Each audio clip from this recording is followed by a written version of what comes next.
En cualquier caso, pues bueno, el primer momento es shock, ¿no? Tu vida, tienes tu ilusión, el deporte es lo que te gusta hacer, independientemente de que fuera a llegar o no fuera a llegar, para mí era mi vida y era una parte importantísima de mi día a día. Entonces, claro, cuando te dicen que no puedes competir más, pues a mí se me vino el mundo encima, por supuesto. Y bueno, mi gran rival sin duda ha sido Alistair Brownlee, ¿no? Fue en los años en los que yo mejor estaba, en los que él mejor estaba, sí. Y para mí, tratando de ser lo más objetivo posible, creo que es el mejor triatleta en distancia olímpica que ha habido, que ha pasado por este deporte, ¿no? Bueno, definirme como un triatleta, yo creo que he sido un triatleta y tratando de ser lo más objetivo posible, con unas capacidades buenas, innatas, no espectaculares. Los ha habido con mejores que yo y los hay mejores que yo, y le he ganado a gente mejor que yo y estoy convencido de ello. Gente con unos consumos máximos de oxígeno espectaculares. Yo he tenido una prueba de esfuerzo buena, a nivel élite mundial, pero no espectacular. Por muchos motivos yo no debería de haber llegado a la élite, por mi problema de corazón, por...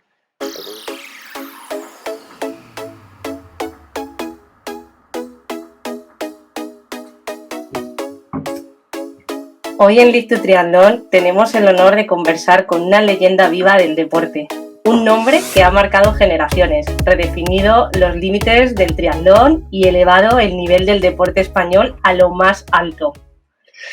Pues así es, pentacampeón del mundo, triatlonitu, 4 veces campeón de Europa y medalla de plata en los Juegos Olímpicos en Londres en 2012, múltiples podios en Ironman 70.3 y muchas más cosas. Luego nos corrige Javi si alguna cosa se nos queda, bueno, se nos han quedado muchas, pero bueno, es así.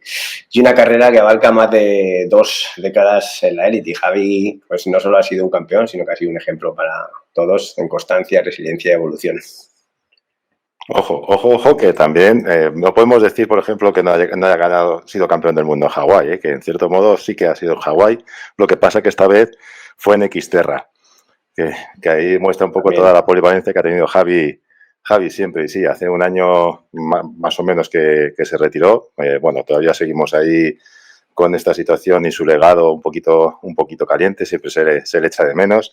Y la verdad es que hoy vamos a hablar un poco sobre esa etapa, ¿no? Esa parte también de cómo la retirada de un deportista, también un poquito sobre el entrenamiento de una mente ganadora, ¿no? Y sobre cómo una persona, pues, que ha estado en lo más alto, pues, una vez que pasa ya esa etapa deportiva, cómo se reinventa como persona y todo lo que se va haciendo, más otros detallitos más. Bienvenido, Javi, muchas gracias. Pues muchas gracias, menuda introducción, así a gusto. La verdad que bueno, sí, habéis resumido bastante bien lo que han sido de forma rápida estos últimos 20-25 años y nada, encantado de charlar con vosotros y bueno, aquí para lo que queráis preguntar y bueno, para hacer una charla agradable sobre carrera, triatlón, lo que vaya surgiendo. Claro que sí.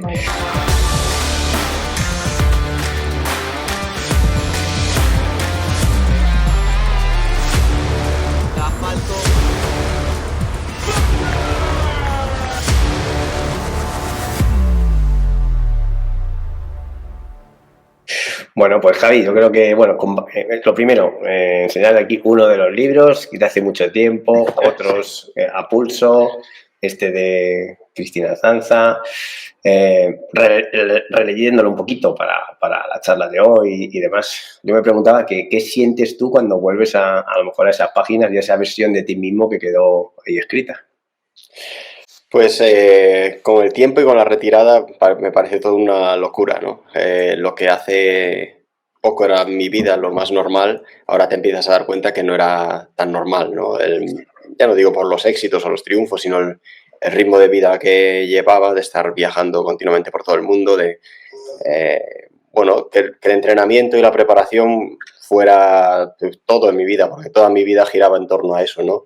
Está claro que el deporte de élite al más alto nivel, pues no tienes un equilibrio, no tienes demasiado equilibrio y eso también puede ser peligroso y difícil de gestionar mentalmente, ¿no? Hablabais después de la retirada, cuando te retiras evidentemente pasas una realidad muy diferente y el no haber tenido ese equilibrio pues puede ser peligroso, pero está claro que cuando quieres ser el mejor del mundo o de los mejores del mundo en algo, en el ámbito que sea, tienes que poner todo en ello, porque si no siempre va a haber alguien que lo va a hacer, ¿no?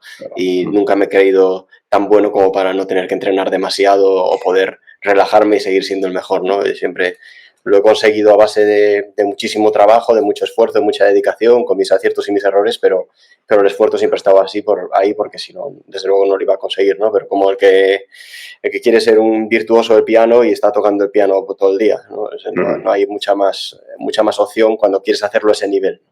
Está claro. Y bueno, nosotros hemos sido testigos de todo ello. Y ahora que dices lo del piano, y por cambiar un poco de tema, si ahora coges la guitarra en casa, ¿qué sueles tocar primero? ¿Algo metálica, CDC o improvisas? Depende. Depende cómo esté. Aquí ahora estoy en un piso, entonces igual cojo la acústica y toco algo más tranquilo. O si estoy en casa, en otra casa donde tenemos un pequeño estudio, ensayamos con el grupo, pues ahí ya enchufo el ampli a tope y lo que surja. Pero sí, siempre ha sido, y sí, sigue siendo, por supuesto, una manera de encontrar ese equilibrio del que hablábamos. Lo poco que podía encontrar es a través de la música, de juntarme con mis compañeros de banda, aunque dos de ellos también vienen del mundo del triatlón, pero un ambiente totalmente diferente al habitual en mi día a día, y poder tocar música, poder hacer alguna cancioncilla nuestra, pues eso me sanaba mentalmente y lo sigue haciendo, y es algo que siempre me ha gustado desde hace muchos años y me sigue gustando. Sí, sobre eso. Bueno, pues supongo que la gente lo sabrá, pero bueno, yo te he preguntado esto también porque más allá del triatlón, uno de los hobbies tuyos súper curioso en su día, que a mí me llamó la atención, es la guitarra, ¿no? Que aprendiste, según hemos leído también, de forma autodidacta en las estancias que estuviste allí en Nueva Zelanda y en concentraciones largas. Y bueno, siempre he dicho que era, como has comentado, una manera de desconectar un poco del deporte o de evadir un poco esos hobbies que a veces preguntamos, ¿tienes algún hobby? Y alguien como tú, que casi es 24 horas. Sí, se podía hacer nadar, vicio, correr, ¿no? Los hobbies. No, sí, a mí me viene sobre todo por mi hermano. Él es mayor que yo y, bueno, ha hecho deporte así, pues como muchas otras cosas que ha hecho en su vida, y empezó a tocar la guitarra. Siempre ha habido guitarras en casa y, bueno, pues a raíz un poco de eso y de la música que escuchaba él y tal, pues fue lo que me fue quedando a mí. Luego yo opté por un camino del deporte de manera muy intensa, pero eso siempre estuvo ahí. Qué bueno. Qué bueno. Bueno, yo me voy a remontar un poco a tus comienzos, cuando con 11 años pasas del fútbol a la natación, con 15 años haces tu primer triatlón olímpico en Castropol, en Asturias, quedas segundo por detrás de Iván Raña, quien ha dicho que gran parte del reconocimiento social y deportivo que tiene ahora es gracias a ti, Javi. ¿Qué recuerdos tienes de tus primeros años en Ferrol y Pontevedra con el deporte? Pues con el deporte, sobre todo en Ferrol, en mis primeros años, fue la clave, ¿no? Y donde aprendí muchísimo, con mi primer entrenador, con José Rioseco, con el que empecé en el club de natación.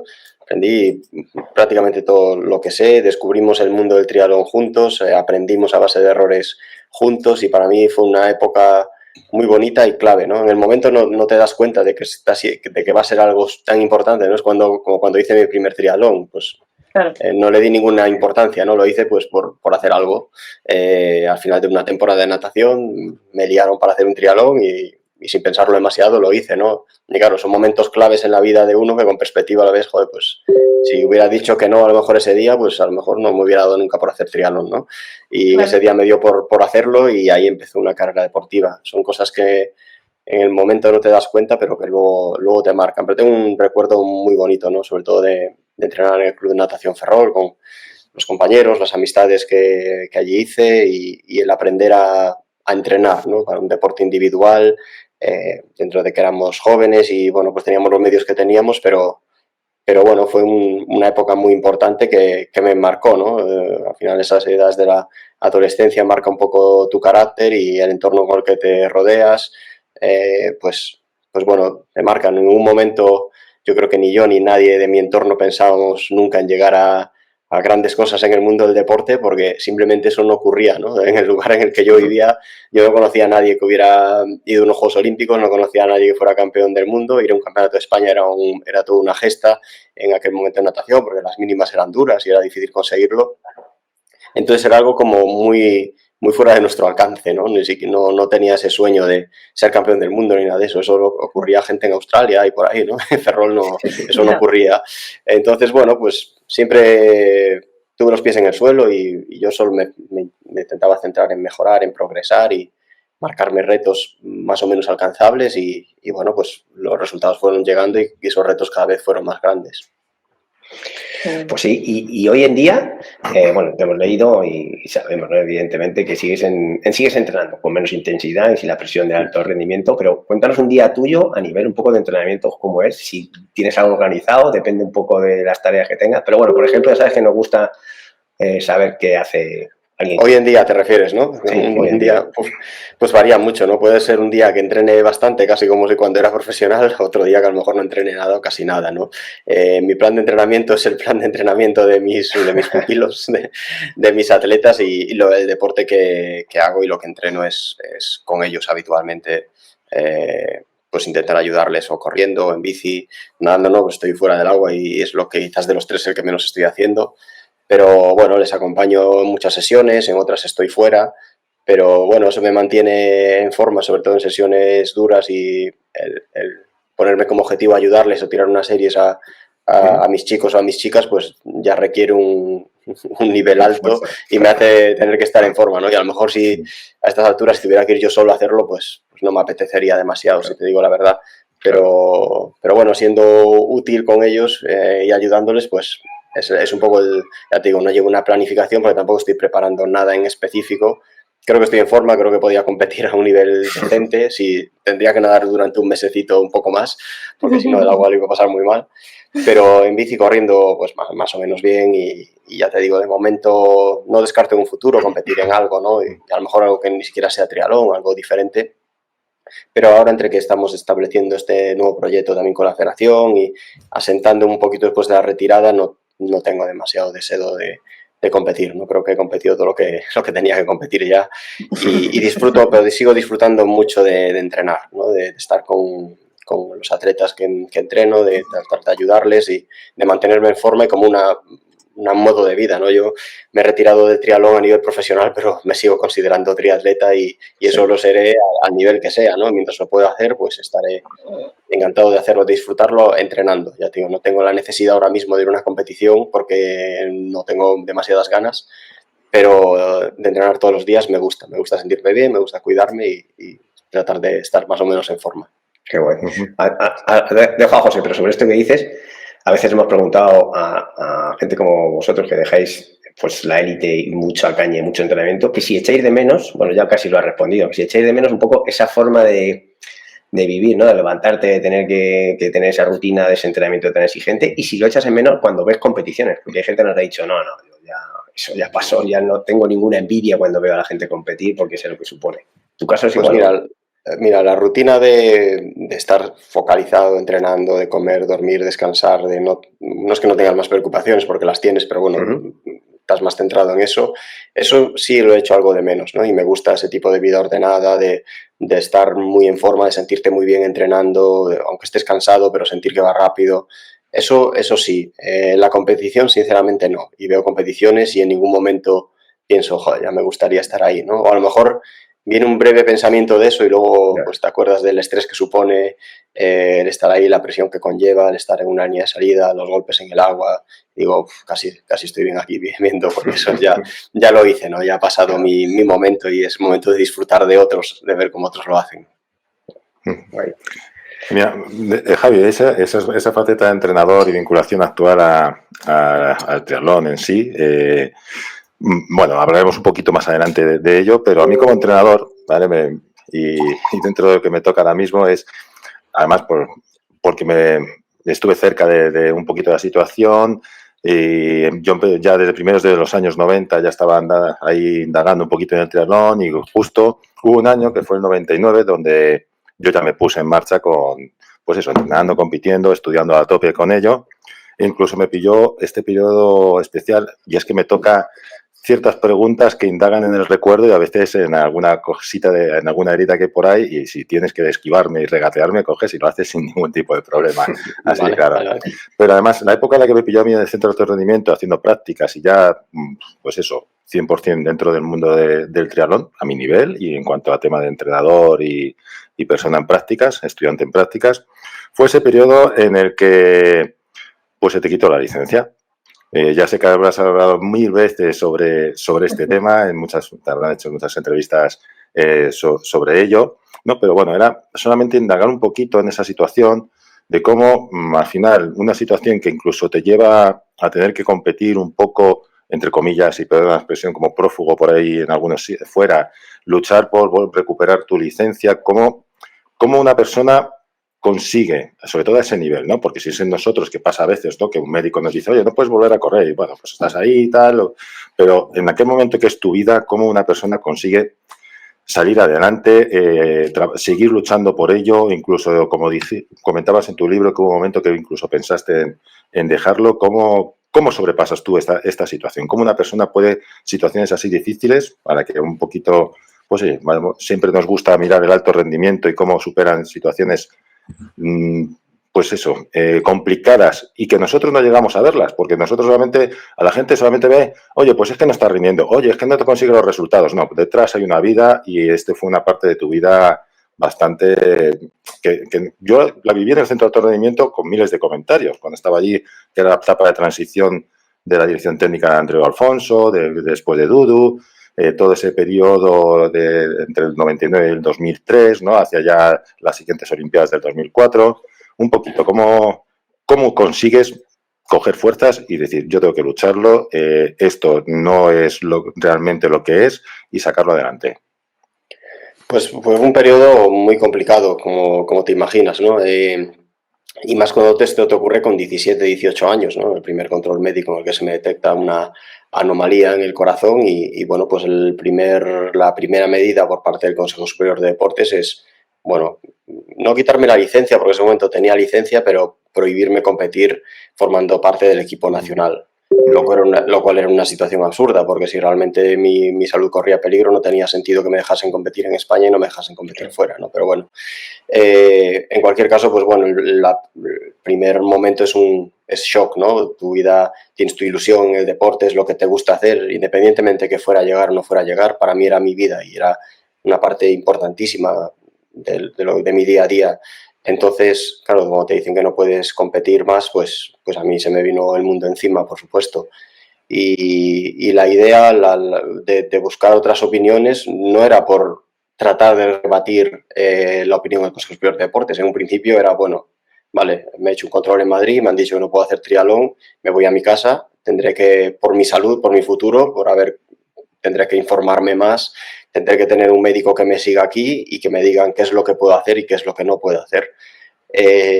Entonces así, por una recomendación de la Federación Gallega en su momento, había un triatleta, Nicolás Bayón, que es cardiólogo y que estaba haciendo triatlón, y me recomendaron, bueno, que te vea, conoce bien tu deporte, es un chaval joven que estaba trabajando en un hospital aquí en Galicia, y él me vio. Y bueno, yo ya te digo, con esa idea de ver qué es lo que pasaba exactamente, qué podía hacer, qué no podía hacer.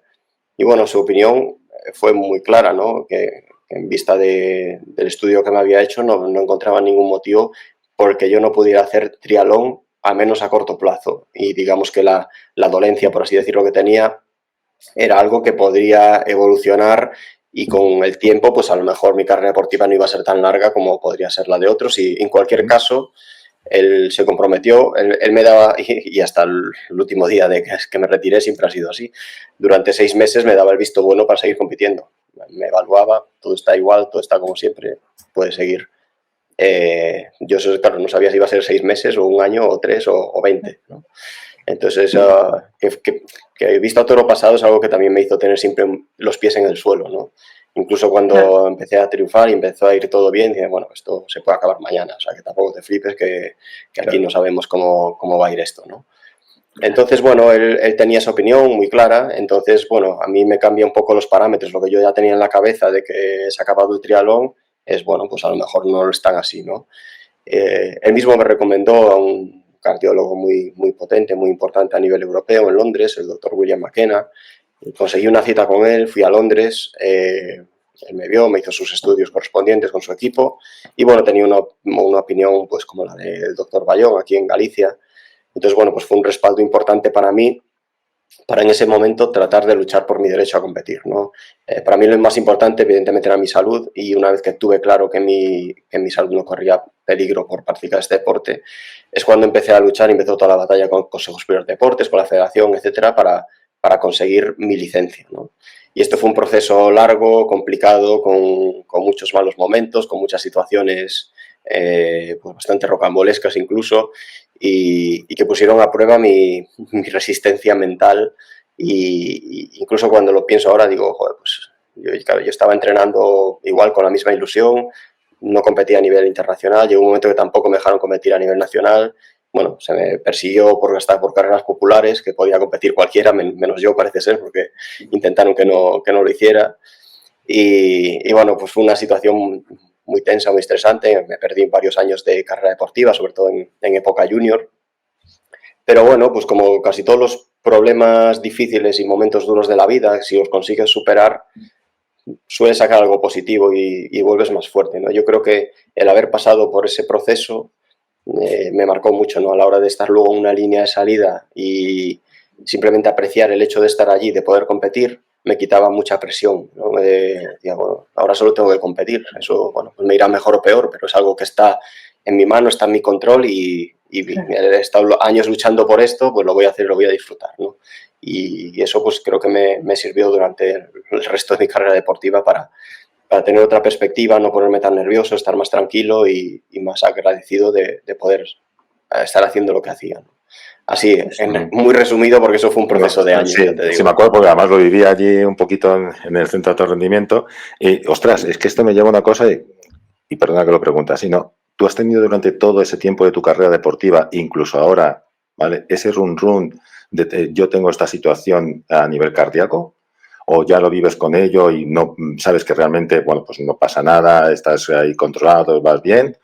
Porque a muchas personas les pasa esto, ¿no? Es decir, claro, cualquier mínima cosa que tienen, bueno, que esto no es mínimo al final, ¿no? Pero que cualquier cosilla que hay, luego siempre está ese run, y entonces a nivel de rendimiento siempre tienen como el pie levantado del acelerador, a nivel de vida siempre tienen como esa preocupación. Eso, ¿tú cómo lo llevaste? ¿Cómo lo llevas? ¿O ya es algo como, bueno, pues no hay nada? Bueno, es algo que asumí, que tenía. El hecho de hacer deporte, aunque fuera de manera muy intensa, no era el riesgo de mi condición, digamos, de mi condición cardíaca. Sí que a lo mejor el deporte podría acelerar una degeneración de esos tejidos y y me podría llevar a tener problemas en el futuro. Bueno, eso era algo que había que estudiar y que había que ver, ¿no? Está claro, una válvula aórtica bicúspide, pues hay gente que la afecta de una manera, gente que afecta de otra, que puede evolucionar de una forma, puede evolucionar de otra, y está claro que cada caso es un mundo, ¿no? Yo no estoy diciendo que cualquiera que tenga una válvula aórtica bicúspide pues venga a competir al máximo, porque dependerá mucho de la situación de cada uno y los problemas que le genere eso, ¿no? En mi caso, pues ya te digo, no creo que a nivel cardiológico haya un atleta más controlado que yo, porque he pasado muchísimos controles continuamente. Entonces, bueno, pero ya te digo, también fui consciente de que, bueno, y Nicolás fue el primero que me lo dijo desde el principio, ¿no? Esto, pues no sabemos cómo va a evolucionar. Ahora mismo estás bien, todo funciona bien, tenemos que seguir evaluándolo y viéndolo, y a lo mejor algún día, pues, es más recomendable, pues, parar. Y yo lo asumí y siempre viví con eso, ¿no? Que a lo mejor un día tenía que parar, y al final, pues mira, claro. No contaba retirarme con 40 años, con 41 años, ni mucho menos, ¿no? Ni mucho menos. O sea, me retiré porque ya estaba, no sé, cansado de deporte, bueno, pues que ya me tocaba retirarme, ¿no? Pero no por mi condición cardíaca. Sí, es que es una situación que nosotros, mira, pues nosotros tres además vivimos de cerca con un compañero del club que también pues tiene una anomalía y bueno, pues ha salido adelante bien y vuelve a hacer deporte y bueno, pues a mí como entrenador suyo también pues gestionar esas emociones y gestionar esa situación, pues me parece muy interesante y además, bueno, pues que puede ayudar. Vale. Sí. Y bueno, en el caso de Javi, como ha dicho él, a lo mejor eso le hizo vivir más en el presente, ¿no? Y pensar, esto no sé cuándo se me va a acabar, voy a disfrutarlo, ¿no? Que también es importante ese mensaje. Sí, lo disfruté, a la vez pues tampoco es la situación ideal, ¿no? Porque siempre estás quizás con los años luego tampoco pensaba, yo que sé, hace 7 años no pensaba, igual dentro de 6 meses tengo que dejarlo. Era una posibilidad, pero ya tampoco lo tenía en la cabeza, ¿no? Pero bueno, al principio sí, y joder, pues tengo recuerdo de muchas emociones intensas cuando conseguimos desbloquear la situación con el Consejo Superior de Deportes, porque era muy difícil. Al final creo que se hizo lo que se tenía que hacer, que era que los expertos se reuniesen de un lado y de otro, debatiesen, decidiesen y tomasen pues las decisiones que creyeran oportunas. Y bueno, se decidió que podía volver a recuperar la licencia y bueno, pues recuerdo ya a las 2 semanas estar en un mundial de que eso ocurriera, sin estar en forma porque no contaba con ir a ese mundial, pero sí, fue el mundial de Queenstown, donde gané en categoría sub-23. Aparte, como eran en Nueva Zelanda, era súper tarde, era el 6 de diciembre, recuerdo esa carrera. Sí. Y claro, en noviembre yo había acabado pues mi temporada a nivel nacional, había ganado el Campeonato de España y en septiembre había acabado la temporada y estaba de descanso, estaba empezando a entrenar pensando en el año siguiente. Entonces, bueno, todo fue muy rápido, de repente se desbloqueó la situación y recuerdo que Andreu Alfonso, el director técnico de aquel momento, me llamó por teléfono.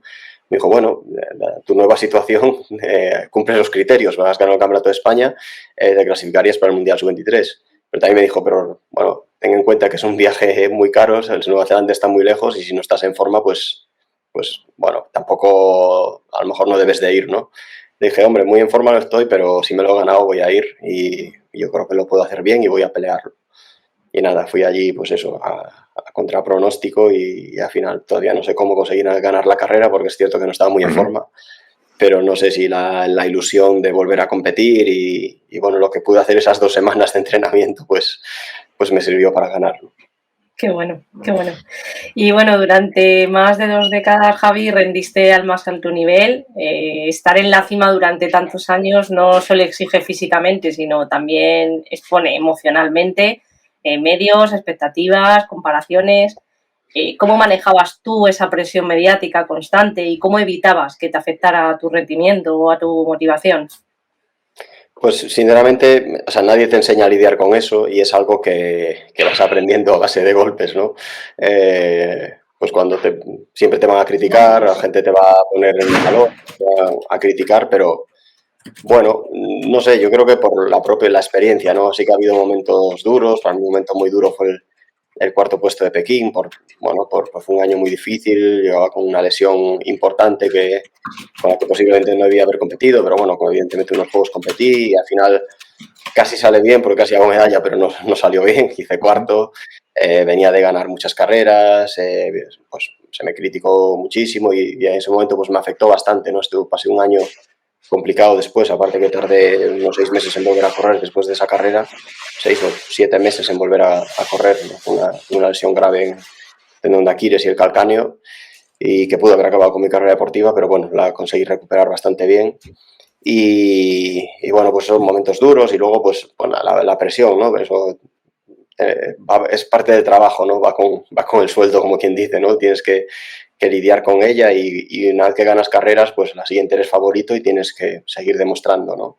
Y cuando sigues ganando, pues está muy bien y todo el mundo te aplaude, pero a la primera que no ganas, pues ya se generan dudas o se critica la manera de hacer las cosas. Bueno, es normal, ¿no? Imagino que le ocurrirá a todos los deportistas y yo con el tiempo conseguí que me importase menos, ¿no? Que me importase más la opinión de la gente cercana a mí, la gente que realmente me conocía y las críticas que me pudiera hacer un entrenador o alguien que estaba viendo cómo estaba haciendo las cosas, que no, bueno, pues alguien que porque te ve en una carrera y no sabe nada de ti, ¿no? Pues eso me empezó a dar un poco más igual, pero al principio, pues claro, que me afectaba, ¿no? Y eso que yo viví en una época, sobre todo al principio de mi carrera deportiva, que no había redes sociales, ¿no? Y eso te permitía estar un poco más a tu aire y lo que leías por ahí eran en revistas, pues mira, a principios de los 2000 el internet pues iba también de aquella manera, ¿no?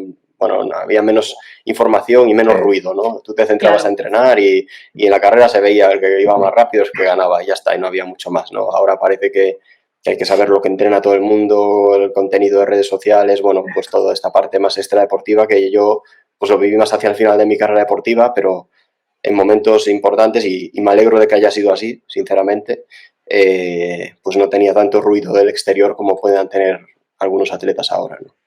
Claro, ¿tú crees que ahora esto, como dices, con las redes sociales y demás, pues es más complicado, ¿no? De controlar y entiendo que al equipo tú esto intentas trabajarlo también con ellos y transmitirles esa calma, ¿no? Claro, y das cuenta que son otras generaciones, ¿no? Los chicos y las chicas a los que entreno pues evidentemente han crecido ya con esto, es una parte de su vida, ¿no? Y no se imaginan de otra manera tampoco. Pero está claro que gente que está muy pendiente de redes sociales, pues te puede afectar negativamente, ¿no? Comentarios, ver lo que hacen los otros, pues estás lesionado y ves a todo el mundo está entrenando muchísimo y unos vídeos estupendos de cómo entrenan, de que todo les va genial, ¿no? Que al final es como, para hacer eso lo único que tienes que ser es un buen guionista de una película, ¿no? Tú puedes tener la vida que tengas y puedes mostrar lo que te dé la gana, que no tiene por qué necesariamente ser la realidad de tu vida, ¿no? Y el problema es que mucha gente joven pues se cree que es la realidad de la gente, ¿no? Y siempre pues en general las redes sociales pues suelen ser muy positivas, ¿no? Todo el mundo pues entrena muy bien, todo el mundo es muy guapo, todo el mundo está estupendo y la realidad pues es otra, ¿no? Y la realidad de este deporte del día a día yo creo que es otra, ¿no? Del trabajo, de sacrificio, de tener muchos días malos, ¿no? No tienes la motivación, o sea, en redes sociales habitualmente ves a gente muy motivada entrenando todo el rato, ¿no? Pero yo en mi carrera realmente la motivación cuando entrenas 3 veces al día durante 20 años, pues siempre digo lo mismo, igual un martes, ¿no? Estás motivado así de repente, pero en general para mí hay otro valor que es más importante que la motivación, que está muy bien en muchas ocasiones, que es la disciplina, ¿no? Y es el compromiso que adquieres contigo mismo para luchar por un objetivo, ¿no? Y saber que vas a trabajar para ello, que vas a poner tu esfuerzo, también los días malos, ¿no? Los días que no te encuentras bien, los días que llueve, los días que hace frío, los días que tienes malas sensaciones y tienes un entreno duro y que lo tienes que sacar. Esos días no estás especialmente motivado ni apetece, pero son los días importantes, ¿no? Y de esos hay muchos y eso es un poco más, me parece más real en un deporte como este que no siempre la alegría y todo es estupendo en las redes sociales, que entiendo que son un vehículo también para anunciar marcas, anunciar pues sponsors para muchos atletas y por supuesto que lo tienes que utilizar y tienes que presentarlo bien, ¿no? Pero es importante ser consciente que la realidad del trabajo, del entrenamiento, no tiene por qué ser necesariamente lo que estás viendo ahí, ¿no? Totalmente contigo, lo que vamos, y mucha gente que ha pasado por aquí también y hemos comentado es así, ¿no? Es una forma, una parte que forma parte del triatleta profesional hoy en día, ¿no? Eso es un escaparate que pueden aprovechar, pero que tienen que tener claro, yo creo, como tú dices. Esa parte tuya, que como te preguntaba antes, Sandra, de cómo gestionas mentalmente, que ya nos has contado antes, que todo el proceso, ¿no? Aquella etapa en la cual no te dejaban competir, tú seguías ahí a pesar de todo y sorprendentemente entrenando, que muchos hubieran dejado o se hubieran desmotivado, todo esto, ¿no? Esa parte te sirvió a ti para tener tu bagaje a nivel mental en cuanto que te ponías en una salida, como decías antes, y decías, oye, pues ahora tengo que hacer lo que me gusta, lo que quiero, y esto depende de mí. Esto tú se lo intentas enseñar o aconsejar, es una parte que trabajas con los chicos hoy en día en la FEDE, o sea, esta parte, yo creo, o sea, yo poniéndome en su punto, en su lado, pues para mí sería un lujazo tener a alguien como tú que ha pasado por todo esto tan relativamente hace poco y con todas las tablas que tiene, ¿no? Entonces yo no sé si esa parte la trabajas también.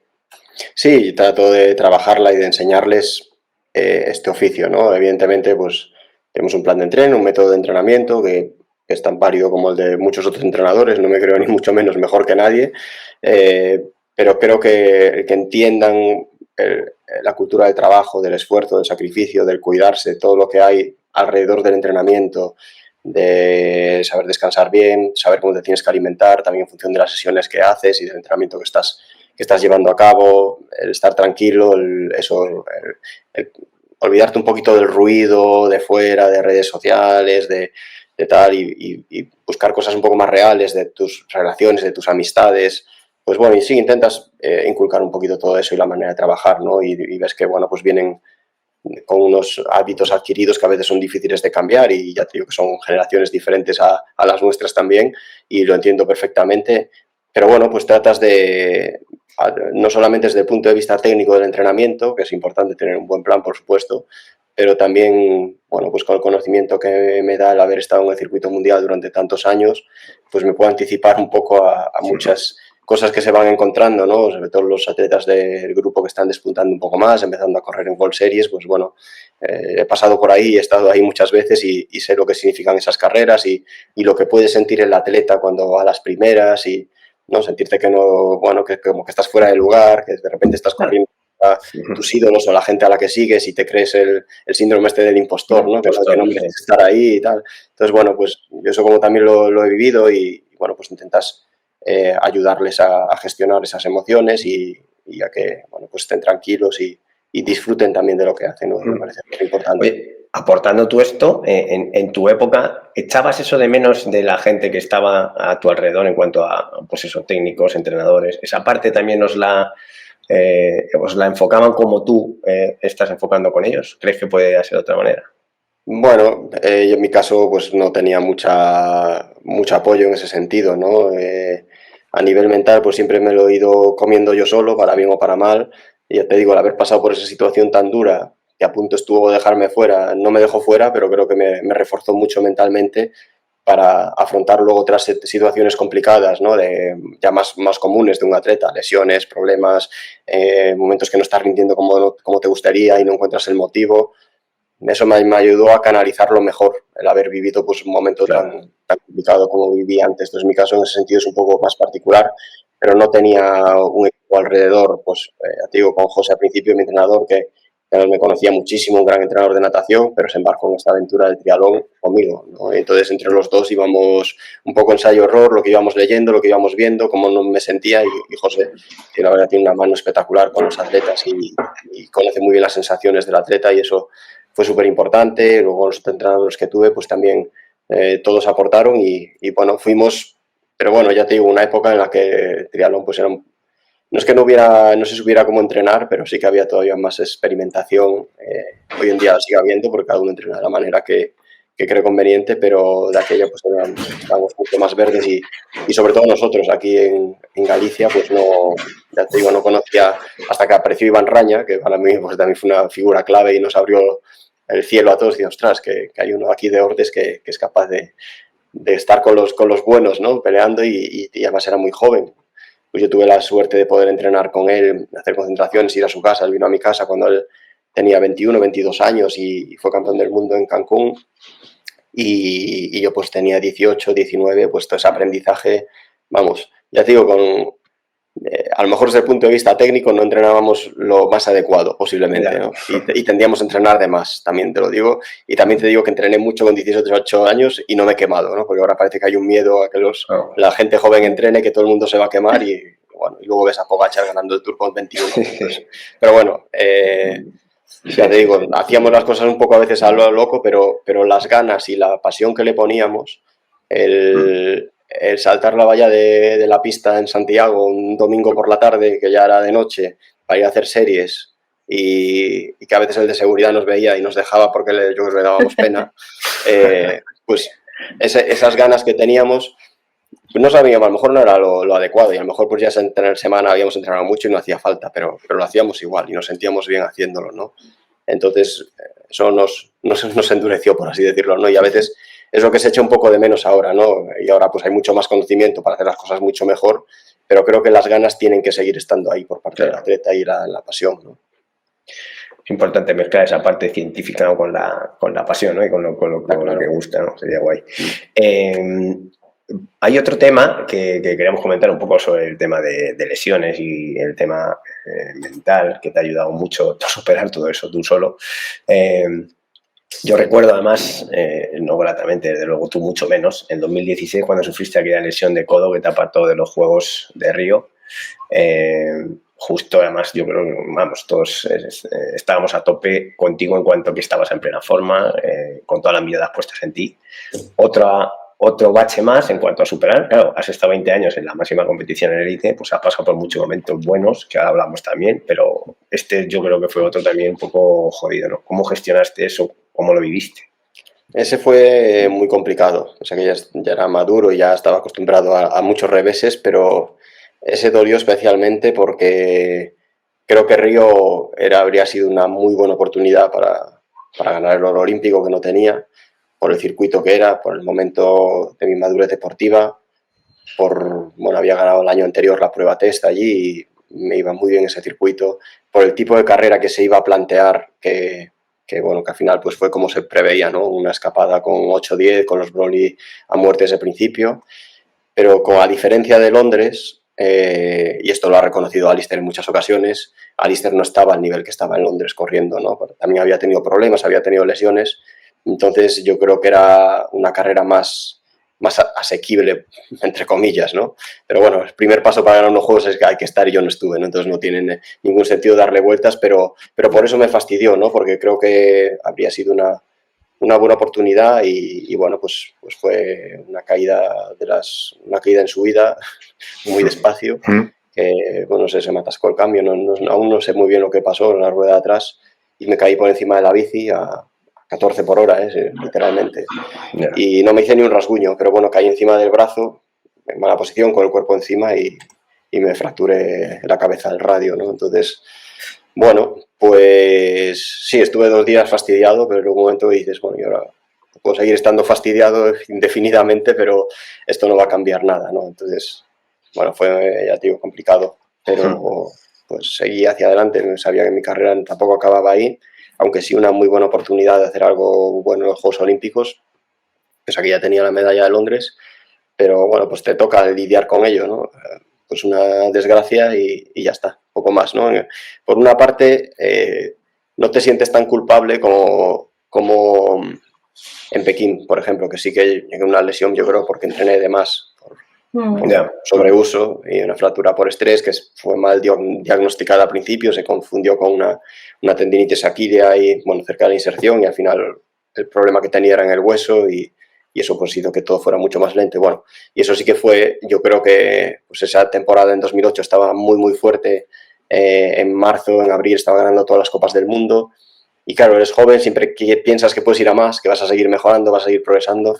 Y bueno, en un momento empiezan los molestias, los problemas y ya te estás acercando a los Juegos Olímpicos, no paras y bueno, y todo se complica, ¿no? Entonces ahí sí que creo que asumo mi culpa de que no lo preparé como debería por inexperiencia posiblemente. Y en Río pues fue, estás y de repente no estás, te caes y se acabó. Y dices, bueno, pues que no, o sea, no, ¿qué voy a hacer? No sé, pues sí, no caerme, pero ya. Tuvo que ser duro, sí. Bueno. Sí. Sí. Oye, Javi, recuperando un momentito una cosa que has dicho hace un momento, que era hablando de tu primer entrenador, de José Rioseco, ¿no? Y cómo transmitía muchos de su conocimiento, sobre todo este tema de gestión de las sensaciones y demás.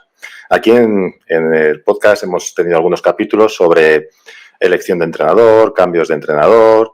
Y entonces, bueno, yo la verdad he tenido contacto con algunos de tus entrenadores así a lo largo de la carrera, ¿no? Por ejemplo, con Rioseco, pues tuve la posibilidad de hacer algunas prácticas profesionales con él en el Centro de Rendimiento, allí en el INEF de Madrid, en el Consejo Superior de Deportes. A Omar, por ejemplo, que también fue entrenador tuyo, Omar González, pues coincidí con él en algunas competiciones y además cuando él colaboraba con la federación, como yo era director técnico de Excellence Center en aquellos años, en el 2003 y por ahí, pues tuvimos algunos encuentros. O Carlos Prieto, lo he conocido más en cursos y en competiciones y luego encontrarnos por ahí, charlar un ratillo con Carlos, ¿no? Y luego, por ejemplo, de Amplius, pues no he tenido ese contacto directo, pero sí por redes sociales o incluso he hecho algunos cursos online suyos, ¿no? Entonces son peculiares porque cada uno tiene sus características, ¿no? No es un detalle excesivamente homogéneo en esa elección de entrenadores, ¿no? Entonces, las preguntas van un poquito en respecto a lo que hemos hablado nosotros a veces del cambio de entrenador o elección. ¿Qué te llevaba o qué te ha llevado a lo largo de toda esta carrera a buscar ese cambio? Sobre todo ya no el cambio, sino qué elegir, ¿no? Y luego de todo esto, ¿qué te ha quedado así de cada uno de ellos y luego lo que tú puedes transmitir a los demás, ¿no? Es decir, hay mucho de ellos y mucho de ti, hay poquito de ellos, hay de algunos más que de otros. Un poquito esa relación de entrenador-deportista, esos cambios y qué vas transmitiendo, qué te ha podido quedar de todo esto. Bueno, yo creo que, o sea, un deportista es normal que en una carrera larga, aunque estés contento con tu entrenador, que busques cambios, ¿no? Y que busques una manera más fresca para ti de hacer las cosas diferente, otra aproximación, otra visión. Y con José, pues viví una época muy, muy bonita porque es el principio, es el crecimiento, es el llegar desde la nada a la élite, a ganar mi primer mundial. Entonces eso fue muy bonito y aprendí la base del entrenamiento, lo fundamental que sigo aplicando todavía hoy en día y sí, mi faceta ahora como entrenador pues tengo mucho de José, porque es una persona muy importante para mí. Y luego haces cambios en función de las necesidades, ¿no? Del momento de vida en el que estás, de también el momento de vida que está en el entrenador, ¿no? Y cuando estás a un nivel, pues como estaba yo en 2012, que quería ya hacerme yo mi grupo a nivel profesional, tener mis compañeros de entrenamiento, mi entrenador que pudiera estar disponible para viajar conmigo por el mundo, pues tampoco es fácil encontrar una persona que esté dispuesta a eso, ¿no? Y tenía claro que Carlos, aparte que lo conocías de que empezar a hacer triatlón, él ya estaba en ese triatlón de Castropol en el que debuté, y era un amigo mío de siempre, del club, de Ciudad de Lugo Fluvial. Pues lo embarqué en esta aventura y fue pues fantástico, ¿no? Vivimos los mejores años de mi carrera, ¿no? Había conseguido muchas cosas antes, pero ahí entre 2013 y hasta 2021, pues fueron momentos muy, muy buenos y también aprendí mucho, ¿no? Y Carlos estaba muy calmado en las carreras, me ayudaba mucho a estar tranquilo, a gestionar mejor pues esa presión que tenía en ese momento de mi carrera deportiva. Y pues en el caso de Dan, pues Carlos seguía siendo mi amigo y tenía una relación espectacular, pero entendía que, bueno, quería probar a hacer Ironman un poco más en serio, quería también explorar otra manera de hacer las cosas y Dan pues me parecía la persona indicada y también aprendí muchísimo, pues mucho más centrado en datos, tampoco tanto como lo parece, pero un gran entrenador también que me ayudó mucho y siempre me queda la rabia y la espinita de no haber podido competir en el Mundial de San George de Ironman, porque creo que ahí nunca había estado también para hacer un Ironman, por cómo había entrenado, toda la planificación fue perfecta, la preparación, las concentraciones en altura y bueno, pues pillé el COVID en el último día de la concentración o el penúltimo día de concentración en Sierra Nevada y aparte que se me complicó y bueno, pues no sé si acabó con esa temporada y en parte casi con mi carrera deportiva también, ¿no? Porque luego pues las cosas fueron un poquito más complicadas después de esa experiencia y me sabe mal porque Dan creo que hizo un trabajo excelente conmigo y tengo muy buena relación con él todavía hoy en día y siempre me dice, joder, es que en San Jorge estabas para ganar, dice que estaba para ganar, ¿no? O sea, yo soy más cauto porque ganar es muy difícil, pero está claro que por lo que había hecho entrenando estaba muy, muy bien, o mejor que nunca, y noté una mejoría porque, bueno, por una vez estaba entrenando solamente para Ironman y dedicado 100% en larga distancia. Y, bueno, me supo mal en ese sentido, pero, bueno, pues, ¿qué le vamos a hacer? Un pequeño bache más. Y, bueno, a lo largo de tu carrera has competido contra algunos de los mejores triatletas del mundo. Y yo quiero que nos cuentes quiénes consideras que fueron tus principales rivales y qué aprendiste de ellos. Bueno, mi gran rival sin duda ha sido Alistair Brownlee, ¿no? Fue en los años en los que yo mejor estaba, en los que él mejor estaba, Sí. y para mí, tratando de ser lo más objetivo posible, creo que es el mejor triatleta en distancia olímpica que ha pasado por este deporte, ¿no? Y yo por una carrera tan larga he tenido la oportunidad de competir contra muchos de ellos, más mayores, de la misma generación y mucho más jóvenes. Y Alistair cuando estuvo en sus mejores momentos, en 2010, 11, 12, 13, tenía un nivel espectacular. A lo mejor no siempre competía de la manera más inteligente, posiblemente, pero el nivel que tenía era espectacular y era un triatleta muy difícil de ganar porque era muy impredecible, no tenía debilidades, era muy agresivo compitiendo y bueno, pues se generó una rivalidad a la que luego se incorporó Johnny también, su hermano, y yo creo que fue bueno tanto para ellos como para mí, ¿no? Creo que le dio en esa época al triatlón en España un subidón en cuanto a seguimiento de las pruebas de World Series en ese momento. Y ellos también me lo decía Johnny hace poco, que le seguían preguntando, ¿todavía competís contra el español ese y tal? Y a mí me pregunta también mucha gente que no está muy metida en el mundillo del triatlón, ¿sigues compitiendo contra los gemelos, dicen, ¿no? Contra los gemelos ingleses. Entonces, bueno, mucha gente se ha quedado con eso y esa rivalidad, aunque posiblemente sin ellos habría ganado más carreras, creo que fue muy positiva. Me hicieron también buscar maneras de mejorar con Carlos en ese momento, de ver por dónde tenemos que tirar, qué es lo que hay que mejorar, cómo vamos a hacer para ganar a este tío, y era muy complicado, ¿no? Entonces se convirtió en un reto también muy importante y creo que fue mi gran rival. Antes pues tuve muchos otros, ¿no? Brad Callefeld, me acuerdo que era un gran corredor que me ponía cosas muy difíciles cuando empezaban las pruebas de la Copa del Mundo, Bevan Doherty, Simon Whitfield, bueno, para mí leyendas, referentes, y a estos les tengo muchísimo respeto, yo creo que porque pasé de verles en la tele a de repente competir contra ellos, ¿no? Con Alistair ha sido al revés, yo ya estaba ganando carreras y apareció él, ¿no? Pero con los que son mayores que yo, pues les tengo todavía un respeto que me pone nervioso, ¿no? Hablar con Simon Whitfield, pese a que he competido con él 50.000 veces, he estado en su casa y es una... Pero bueno, pues ese respeto que tienes de haberle visto ganar el oro en Sydney cuando yo estaba en mi casa con 17 años haciendo triatlón así, empezando en esto, pues claro, siempre lo tienes ahí como más en un pedestal, ¿no? Sí. Sobre esto que dices, más con Alistair, bueno, hemos vivido todos esas batallas, esas luchas. De verdad que, como decías, que a lo mejor no era la manera más inteligente la suya, pero a nivel de espectáculo ha sido la bomba y hemos disfrutado todos y cada vez que salía, pues estábamos ahí a tope. Y con quien también has compartido espacio y lucha también ha sido con Jan Frodeno, que estuvo aquí en el podcast también hace poco, que ya, bueno, no sé si lo has oído, que te admira un montón, que curiosamente nos decía que casi nunca coincidisteis los dos en vuestro mejor nivel, ¿no?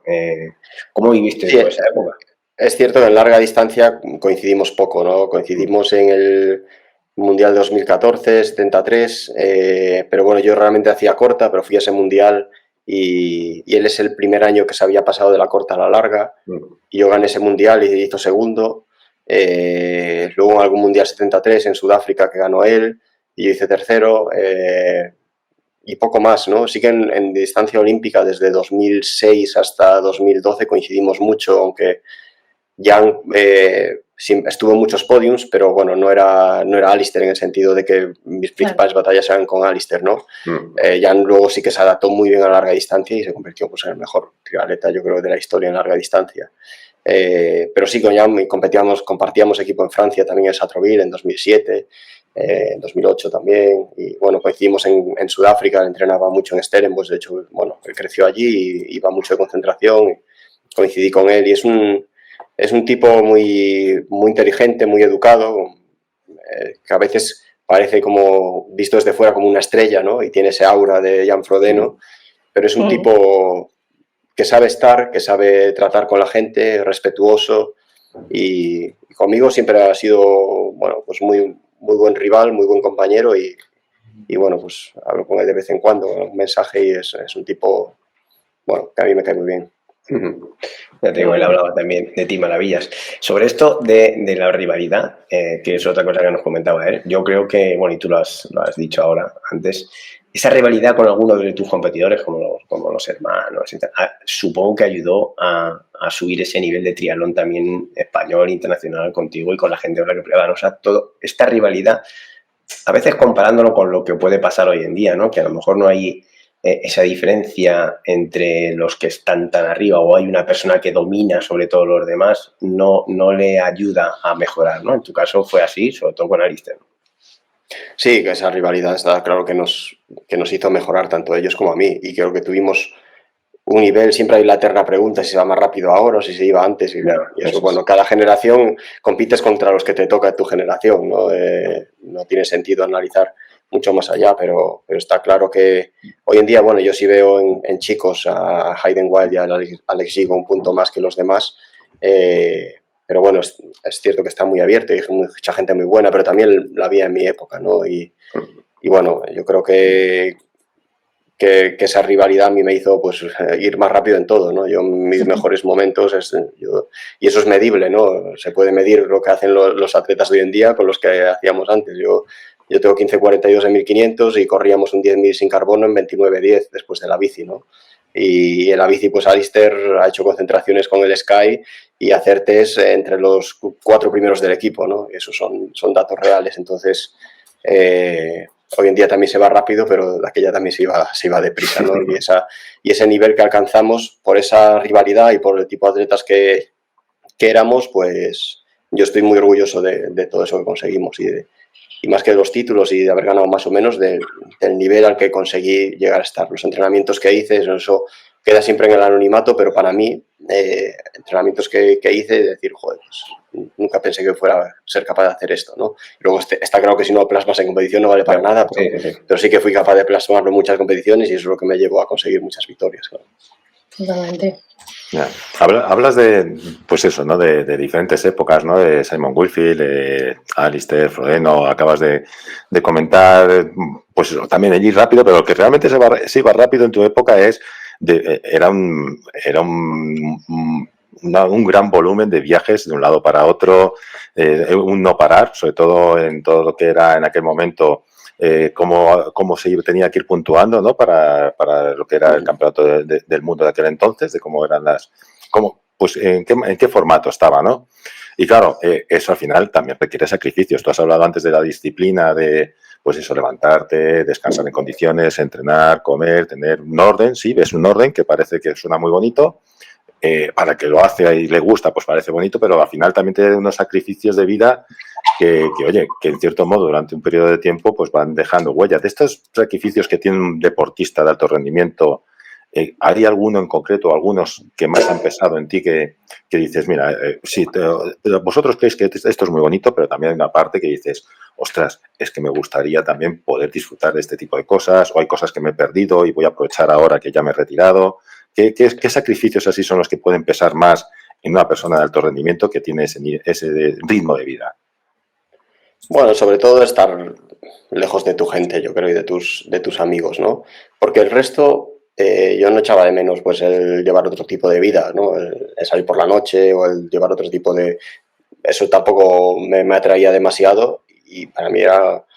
Siempre he sido un privilegiado, yo se lo considero, ¿no? El poder estar viajando por el mundo. O sea, yo me planificaba la temporada cuando ya tenía un nivel alto y tenía los medios para hacerlo, porque también me he gastado mucho dinero en hacer las cosas lo mejor posible y como bien decías, pues estábamos viajando continuamente y competías en Japón, a la semana siguiente tenías que ir a América, pues en vez de ir en economy me gastaba el dinero mío para ir en business, ¿no? Y era una inversión en mi carrera y al final, pues bueno, era un gasto importante, alojamientos, concentraciones para entre una carrera y otra estar 3 semanas en un sitio para si competías en Japón otra vez, por ejemplo, y no tener que venir a España y luego tener que ir a Australia otra vez, pues te ibas a Australia y te quedabas allí 3 semanas entrenando, pues yo planificaba la temporada pensando en qué era lo mejor para mí, para mi rendimiento. Ya te digo, con ciertos errores, que también ha habido errores, ¿no?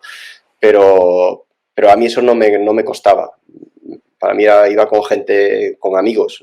Iba con Carlos, que era mi amigo. Iba con compañeros de entrenamiento, a veces que eran mis amigos también. Y entonces, bueno, sí que echaba de menos pues a familia, ¿no? Y los últimos años, que además, bueno, mi madre estaba enferma y yo pasaba mucho tiempo fuera de casa y bueno, pues eso pesa y es complicado, ¿no? Pero bueno, siempre, ya te digo, no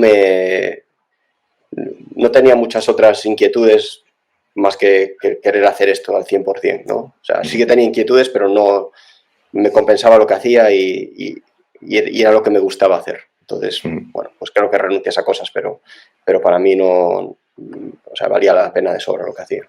Has dicho, pues eso, que ibas en business, ¿no? Y invertías tú en esto.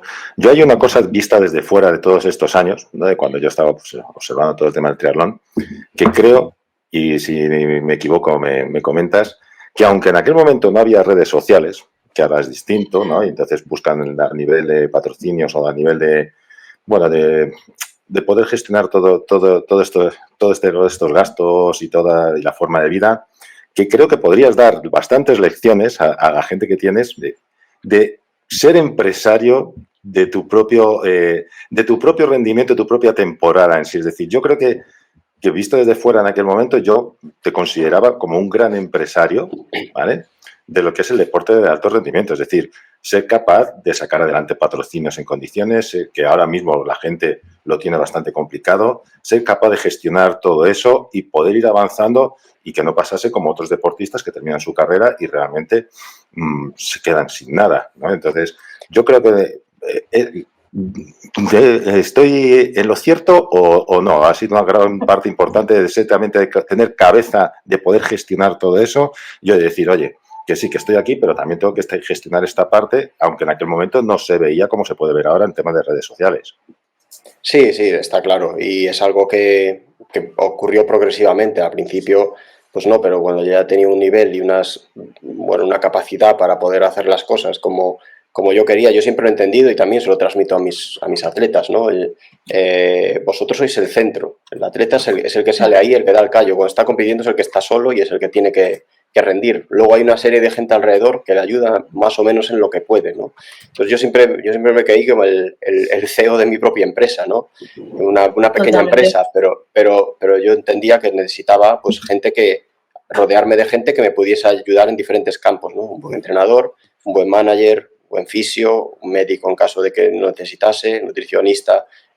Bueno, me reunía en un equipo de gente en el que yo confiaba que me ayudasen, pero el centro en ese sentido era yo, ¿no? Y entendía que había que hacer inversiones muchas veces y a lo mejor pues podía haber hecho las cosas de otra manera y estar más tiempo en casa y viajar a las carreras, volver a venir, pero entendía que no era lo mejor para el rendimiento. Entonces, si me tenía que gastar dinero en concentraciones o en llevar a compañeros de entrenamiento y cargar yo con los gastos, lo hacía porque entendía que era una inversión, ¿no? Y eso también lo he aprendido otros atletas, que a lo mejor en el mundo sajón, pues que ven esas cosas de una forma un poco más práctica que aquí, ¿no? Con Greg Bennett, que pasé mucho tiempo con él y aprendí mucho, entrené mucho en Australia con él. Él también tenía una visión muy empresarial en ese sentido y hacia el final de su carrera deportiva, que siempre estaba con molestias, con problemas, me decía, lo tenía claro, yo gasto entre un 15 y un 20% de mis ingresos en cuidar mi cuerpo. Porque decía, llegó un momento que si no tenía fisio y masaje todos los días, como se llama, quiropractor, que le llaman allí también, tenía una serie de cuidados que le costaban muchísimo dinero, además en Australia eso es carísimo, y lo asumía, parecía, bueno, pero quiero seguir compitiendo un año más y si necesito 1 hora y media de masaje todos los días después de cada entrenamiento, después del día, ¿no? Después de los entrenamientos, pues lo voy a hacer y es una inversión que tengo que hacer y es un gasto importante, pero bueno, sigo teniendo mis sponsors, me siguen compensando y sigo disfrutando de esto, entonces, y lo hago, ¿no? Entonces, bueno, pues yo también me calculaba mis ingresos y mis gastos y trataba de hacerlo lo más eficiente posible y lo mejor posible pensando en el rendimiento, pensando en que pues si tenía que competir en Nueva Zelanda, pues me convenía estar allí tanto tiempo antes, me convenía viajar por esta parte del mundo, me convenía llegar a esta hora, aterrizar a esta hora para gestionar mejor el jet lag y todo eso pues trataba de tenerlo estudiado lo mejor posible y si eso implicaba tener que gastarme más recursos, pues era parte de lo que había que hacer. Qué guay. Oye, volviendo a la competición, que nos gustan las anécdotas y estas. No sé si tienes alguna anécdota, la batalla más que más recuerdas con Alistair o con alguno de los competidores, así, algo que nos puedas contar de esto, que te viene a la cabeza cuando te dicen cuál ha sido la batalla más dura que has tenido. Batallas, muchas. Tuve 2 semanas muy buenas en 2010, que siempre me acuerdo porque era un fin de semana, tenía las World Series de Hamburgo y le gané a Frodeno en el último kilómetro. Aparte, yo tenía fama y con razón, porque realmente era mal sprinter, no sprintaba muy bien, pues no tenía esa capacidad y había perdido muchos sprints. Y Frodeno, pues bueno, había ganado el sprint en los Juegos Olímpicos y es un tío rápido realmente. Entonces íbamos los dos solos, llevábamos las 2 últimas vueltas solos y no conseguía despegar y ya en el último kilómetro ya su entorno, bueno, y su entrenador, su manager y tal ya cantaban victoria porque bueno, yo solía perder sprints, ¿no? Y en el último kilómetro le cambié una pequeña subidita antes del último giro y gané la carrera, ¿no? Y bueno, ganarla allí en Hamburgo, una prueba con un nivel espectacular de todo, pues fue muy bonito, ¿no? Y la semana siguiente teníamos Londres. Y pues estamos ahora en 2010, pues Alistair había ganado un mundial en 2009 y ese 2010 llevaba un año un poco más irregular, pero bueno, o sea, ya había ganado alguna carrera también. Y recuerdo que me quedé en Hamburgo entrenando hasta el jueves antes de ir para Londres, viajé a Londres y fue la famosa en la que Alistair pues llegamos también al final y acabó en el hospital, ¿no? De lado a lado.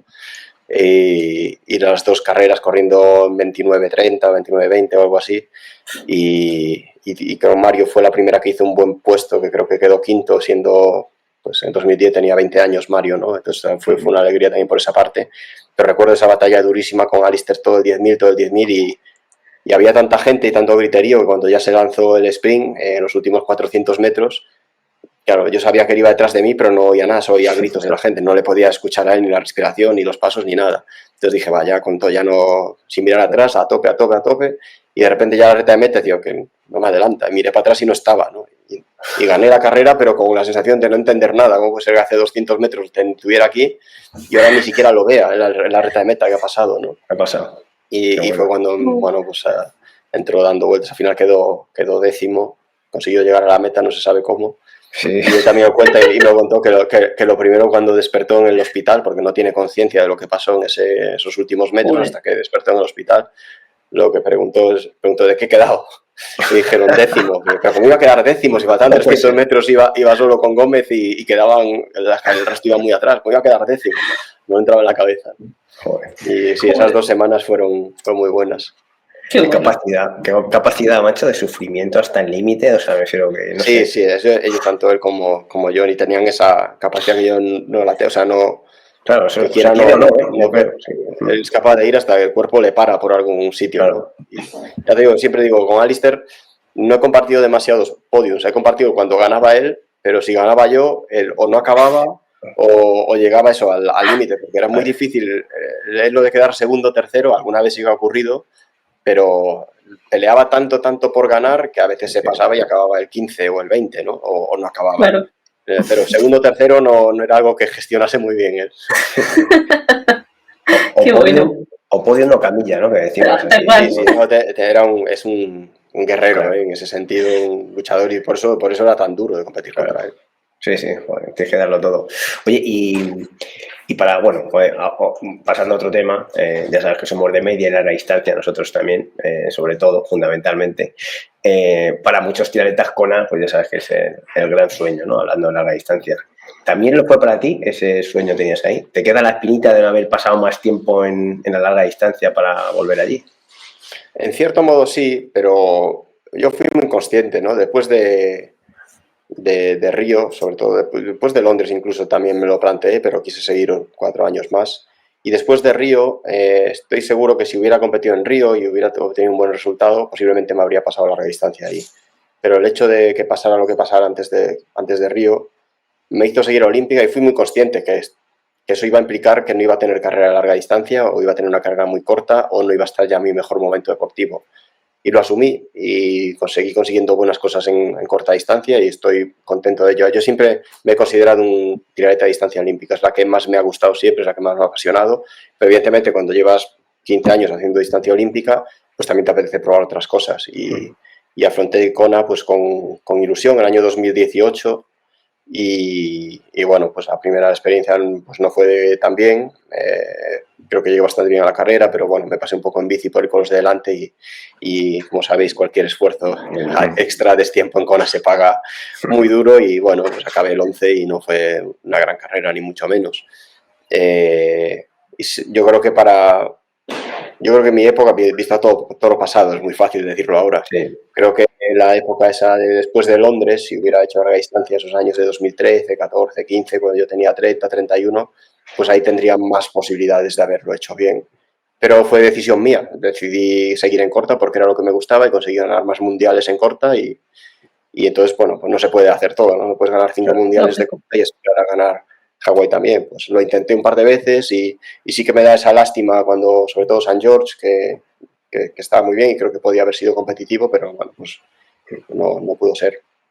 Pero bueno, Sí, dime. No, te iba a decir, me ha venido a la mente sobre esto que dices de que no se puede estar en todo, que muchos nos sorprendemos, hablando de Blummenfelt, al final cuando está, bueno, pues sabes que ha estado una temporada que compaginaba una cosa con la otra y ha rendido los dos, o sea, como algo, tú ¿eso cómo lo ves? O sea, ¿es algo raro, no es normal? ¿O?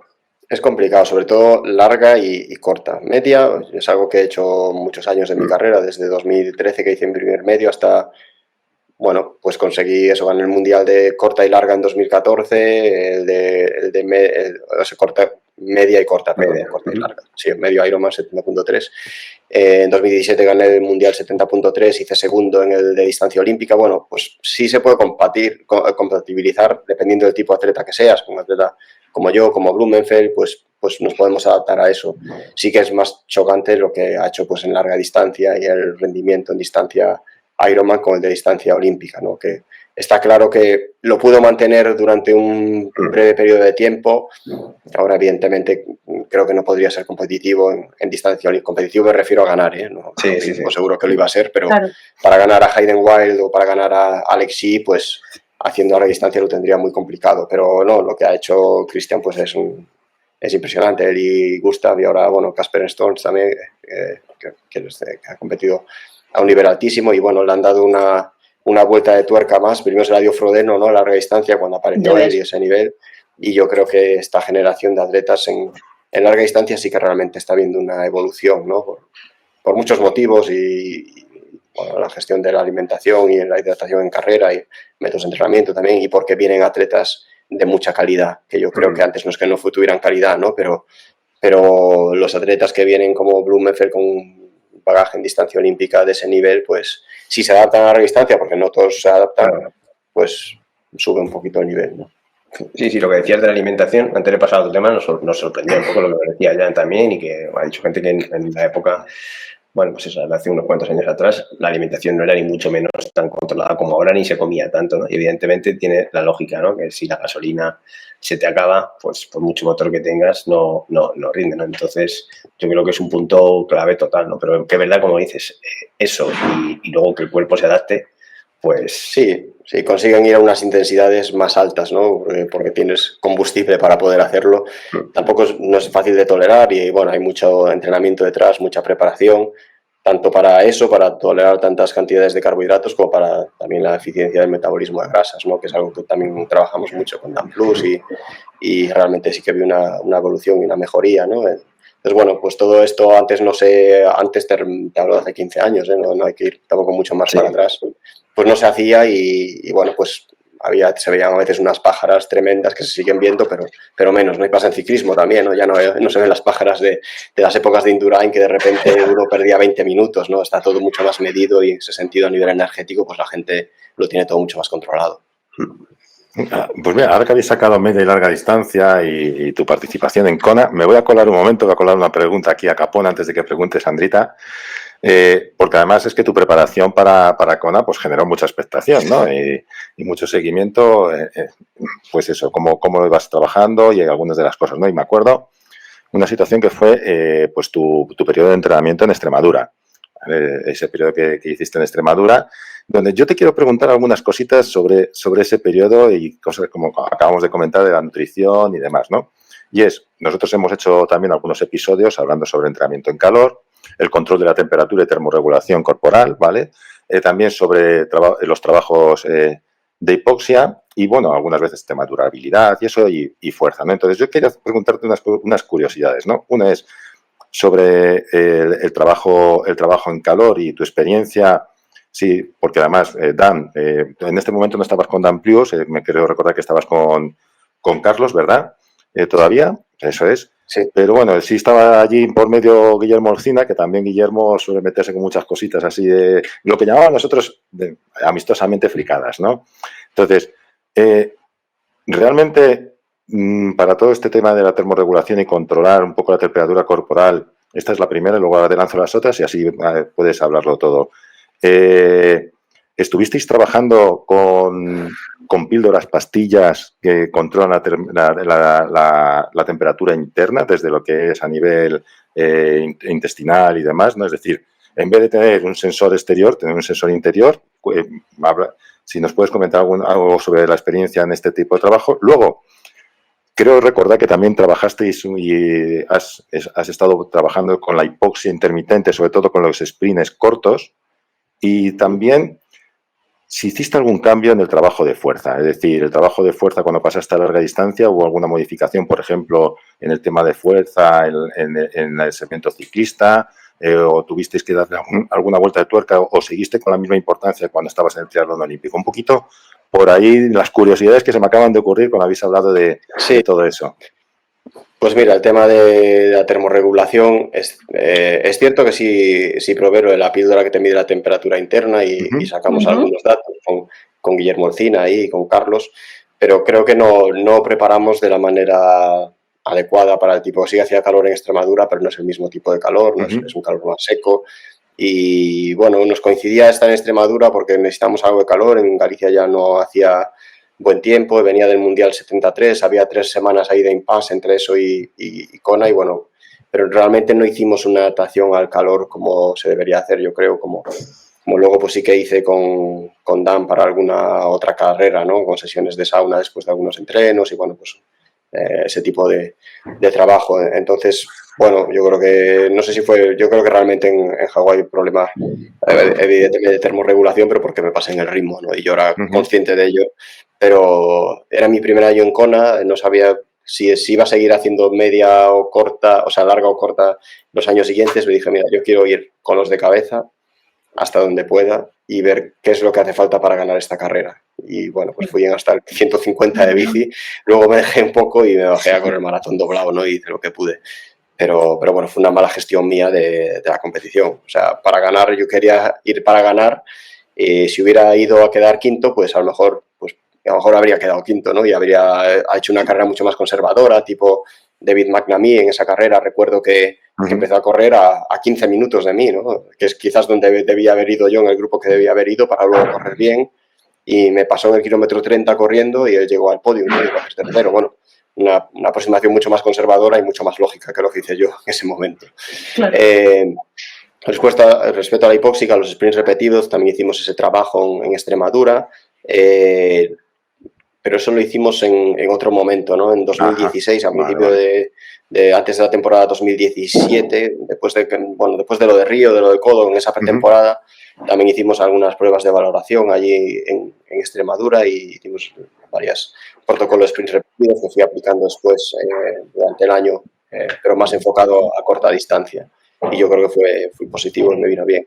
Y con respecto al entrenamiento de fuerza, sí, para larga distancia cambió bastante.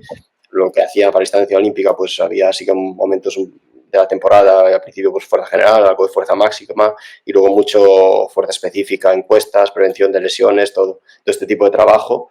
Pero cuando empezamos a entrenar para larga distancia, el trabajo de fuerza cambió de cara a dar prioridad a la bici, ¿no?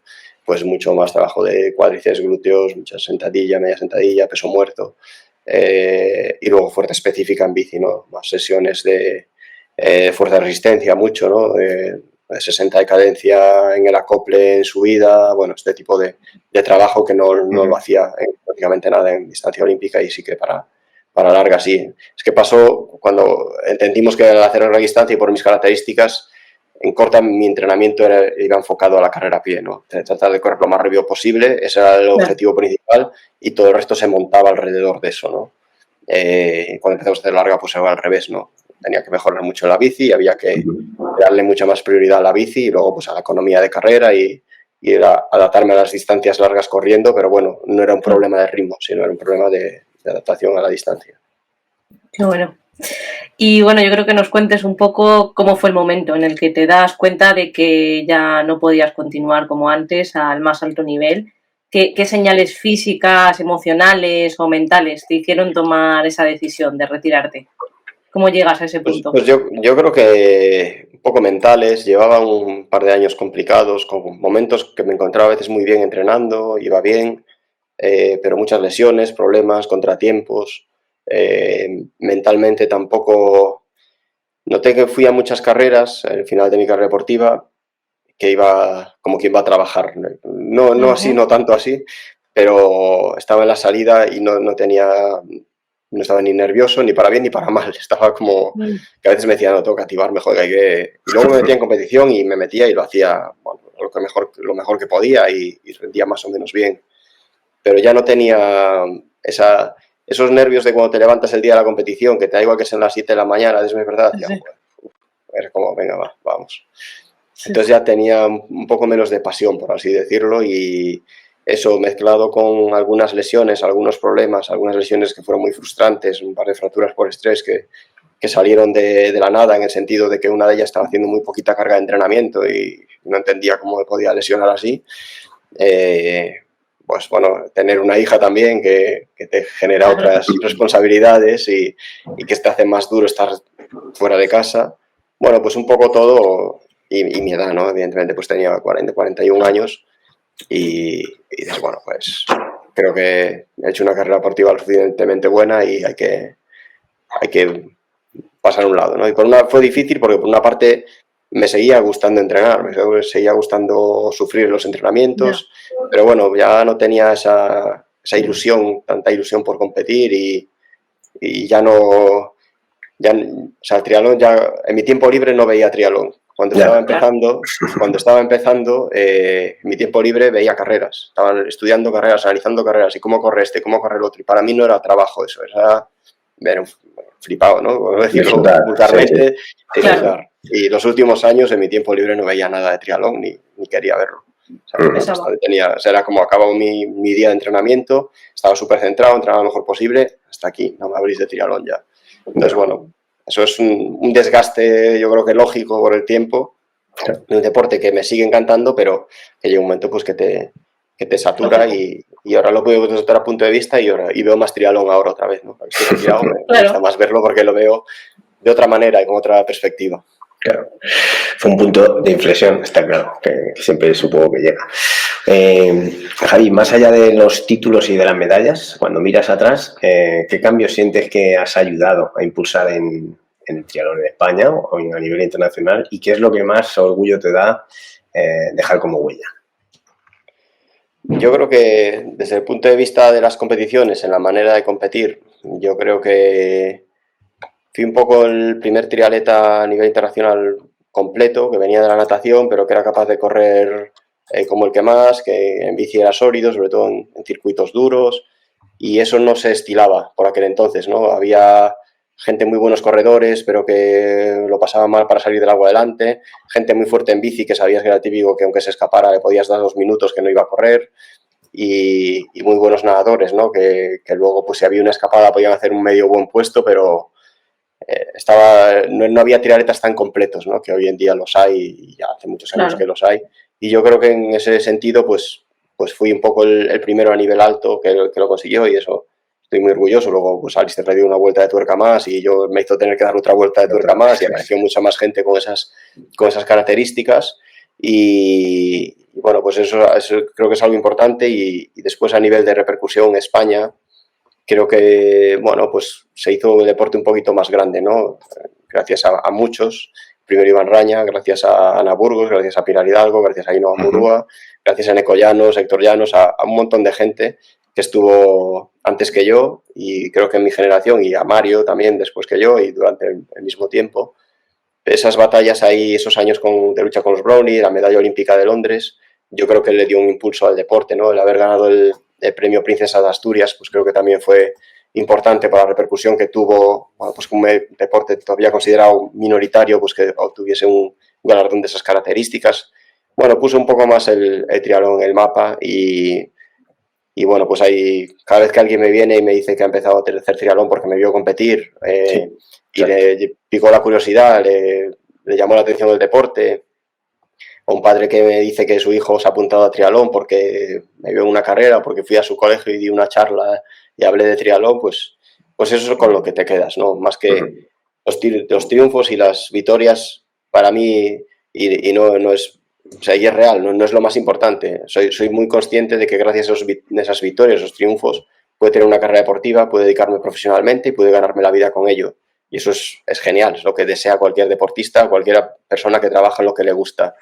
Pero para mí, guardo con más cariño momentos personales en una concentración con Ramón Ejeda, por poner un ejemplo de un compañero de entrenamiento, un piloto, ¿no? o con Pedro Rey, o con Pablo da Pena, o experiencias en una competición con Mario, ¿no? De estar en Chicago en 2015, el día antes de jugarnos el Mundial, entre los dos, porque al final iba a ganar o él o yo, y nos la jugábamos ahí, y salir a correr con él, ¿no? El día anterior, el típico 30 minutos y las progresiones que haces, y ir con él hablando de cualquier otra cosa, ¿no? Y o sea, gente de amistades, el haber podido viajar por el mundo, bueno, te abre mucho la mente. He vivido experiencias que si no fuera por el deporte no las iba a vivir nunca, ¿no? Entonces, para mí eso es lo más importante y lo más bonito de mi carrera, ¿no? Siendo realista que gracias a los triunfos, pues hoy estoy aquí hablando con vosotros y me ha abierto muchas puertas, está claro, pero a nivel personal, el camino y el trayecto es lo que ha sido impresionante, vamos. Las experiencias personales que he vivido es lo mejor. En esta recta final de la entrevista, de esta charla, respecto a todo lo que acabas de hablar, ¿no? De tu pasado y demás, ¿te atreverías, en cierto modo, a definir, ¿no? A dar una definición del Javier Gómez Noya de alto rendimiento de ese periodo, ¿vale? Y por otro lado, ¿te atreverías también a dar un pequeño mensaje a esos triatletas que empiezan, ¿no? Y que incluso a veces tienen momentos de duda de si seguir adelante y que, bueno, pues están pasando periodos, pues que al final, que lo duro que tiene este deporte, ¿no? Y cualquier deporte de alto rendimiento, ¿no? Esos periodos de duras, esos periodos de sufrimiento, esos periodos de sacrificio. Entonces, por un lado, eso, la definición, si te atreverías a darte una definición de ese Gómez Noya de esa época, y si te atreverías a dar un mensaje a estos jóvenes triatletas que comienzan. Bueno, definirme como un triatleta, yo creo que he sido un triatleta y tratando de ser lo más objetivo posible, con unas capacidades buenas, innatas, no espectaculares. Los ha habido con mejores que yo y los hay mejores que yo, y le he ganado a gente mejor que yo y estoy convencido de ello. Gente con unos consumos máximos de oxígeno espectaculares. Yo he tenido una prueba de esfuerzo buena, a nivel élite mundial, pero no espectacular. Por muchos motivos yo no debería de haber llegado a la élite, por mi problema del corazón, recuerdo una lesión que tuve una vez en una cadera y un médico me dijo que con la morfología de tus caderas es muy difícil que puedas aguantar la carga de entrenamiento que conlleva pues, un atleta, ¿no? O triatleta en este caso, ¿no? Y me he pasado muchos años de mi vida corriendo más de 100 kilómetros a la semana y aguantaron, ¿no? Por haber crecido en un entorno que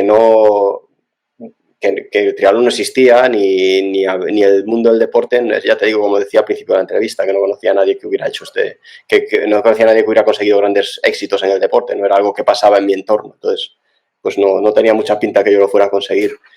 Entonces creo que me definiría como una persona muy trabajadora, que siempre ha estado centrado, y una de mis virtudes ha sido mantener la calma, la concentración y el foco en el objetivo, pese a todo lo que ocurriese a mi alrededor, ¿no? Bueno o malo, ¿no? Ni me venía muy arriba en los momentos buenos, ni muy abajo en los momentos malos, y siempre tenía esa capacidad para estar focalizado en mi objetivo y superar dificultades.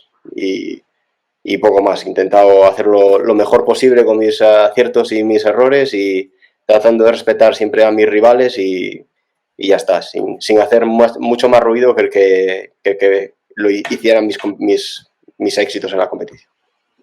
Qué bueno, qué bueno. Bueno, y me decías el mensaje para los triatletas. Sí, eso es. Bueno, pero vamos, casi tu definición es un mensaje, o sea, hay que currar, hay que estar ahí, hay que... Sí, es que no tiene mucho más. Primero tienes que pensar si te gusta esto, ¿no? Porque el problema, recuerdo siempre con entrenadores que me decían, pues personas que tienen una capacidad, es lo mejor que ha pasado por imagínate, un centro de alto rendimiento o no sé qué, y puede hacer tal, y conociendo a la persona y dices, ya, pero es que le gusta el triatlón.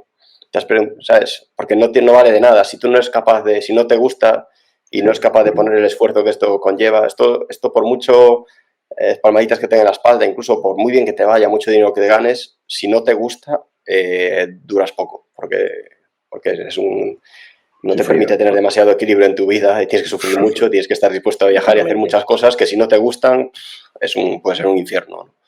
Entonces te tiene que gustar.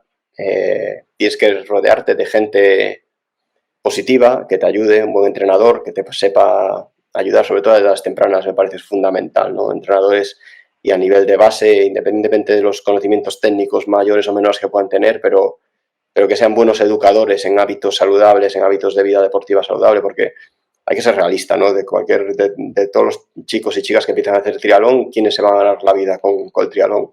¿Un 0,1% o ni eso? No sé. Entonces, pero tu paso por el deporte tiene que servir de algo, tienes que aprender cosas que te valgan para tu vida. Entonces, esa gente que es responsable de chicos y chicas jóvenes en el deporte, creo que tienen una responsabilidad muy grande, y muchos lo hacen súper bien, otros no tanto, pero creo que ahí pues debe el atleta escoger a alguien que le pueda aportar y disfrutar por el camino, que es un tópico, pero es verdad, porque si no disfrutas no hay manera, y no limitarte. También, si tienes ciertas capacidades y te ves bien, no limitarte por tu entorno, por lo que te digan que se puede, que no se puede hacer.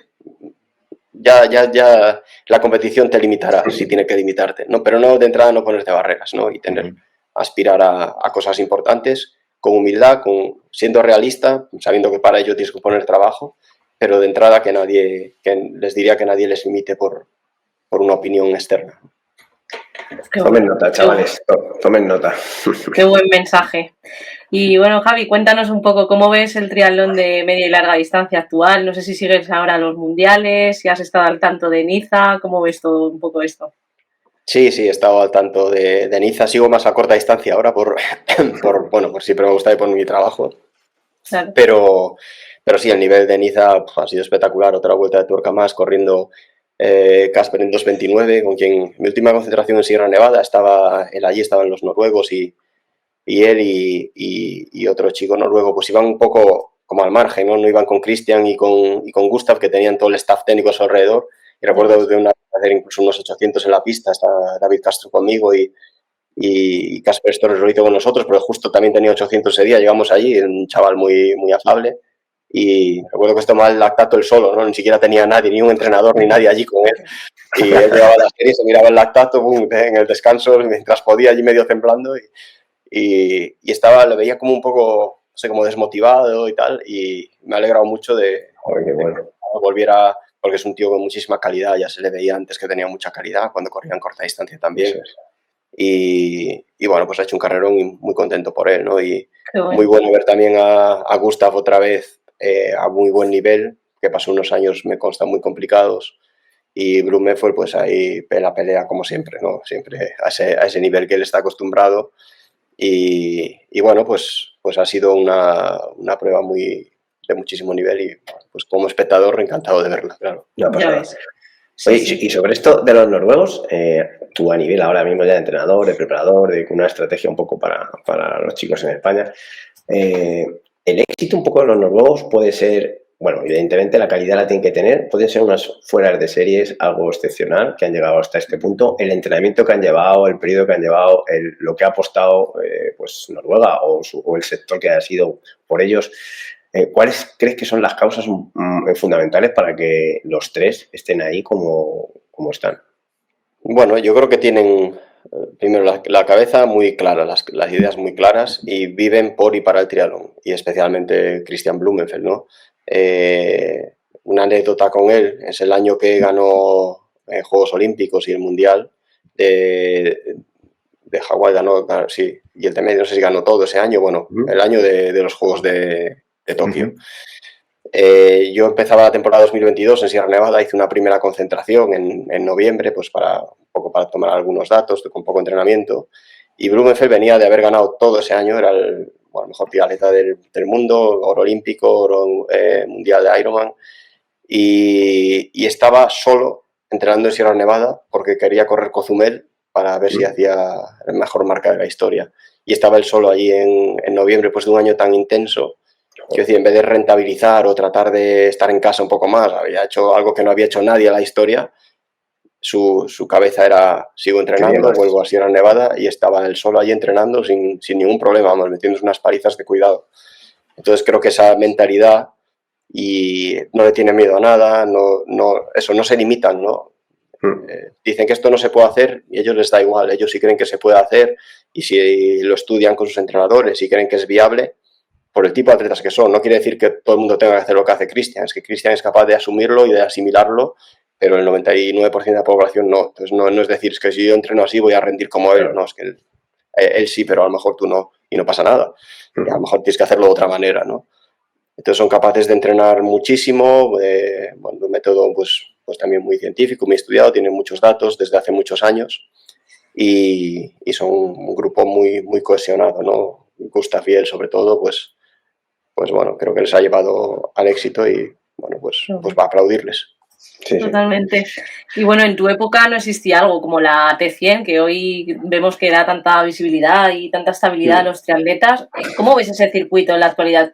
¿Tú crees que en tu generación se hubiera sido también una gran oportunidad para competir y para vivir más profesionalmente del triatlón? Sí, sin duda, nos habría venido muy bien, ¿no? Creo que la T100 lo está haciendo muy bien y está poniendo muchos medios, esperemos que tenga el retorno que yo creo que esperan y que debería tener para que sea sostenible en el tiempo. De momento están haciendo una inversión muy grande y eso es muy bueno para los atletas, ¿no? Y pues claro que dices, joder, ojalá lo hubiera habido en mi época, cuando estaba yo en mi mejor momento, porque también me habría beneficiado de ello. Pero teníamos otras cosas también, ¿no? Había carreras de distancia olímpica sin drafting en Estados Unidos que había muy buenos premios económicos, que te trataban muy bien, muy profesional. Había carreras con premios que no hay hoy en día. Te estoy hablando de hace 15 años, ¿no? Que también el valor de las cosas es diferente. Claro.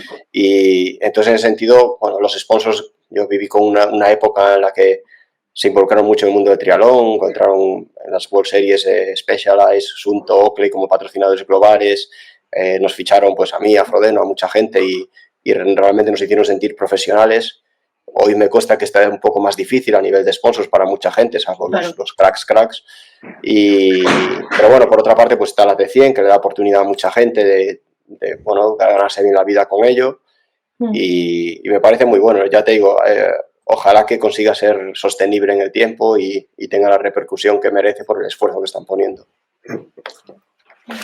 Estamos acabando ya, no te vamos a quitar mucho más, ¿sabes? Sí. Bueno, nos queda, yo creo que la parte más difícil, ahora después, que es el test.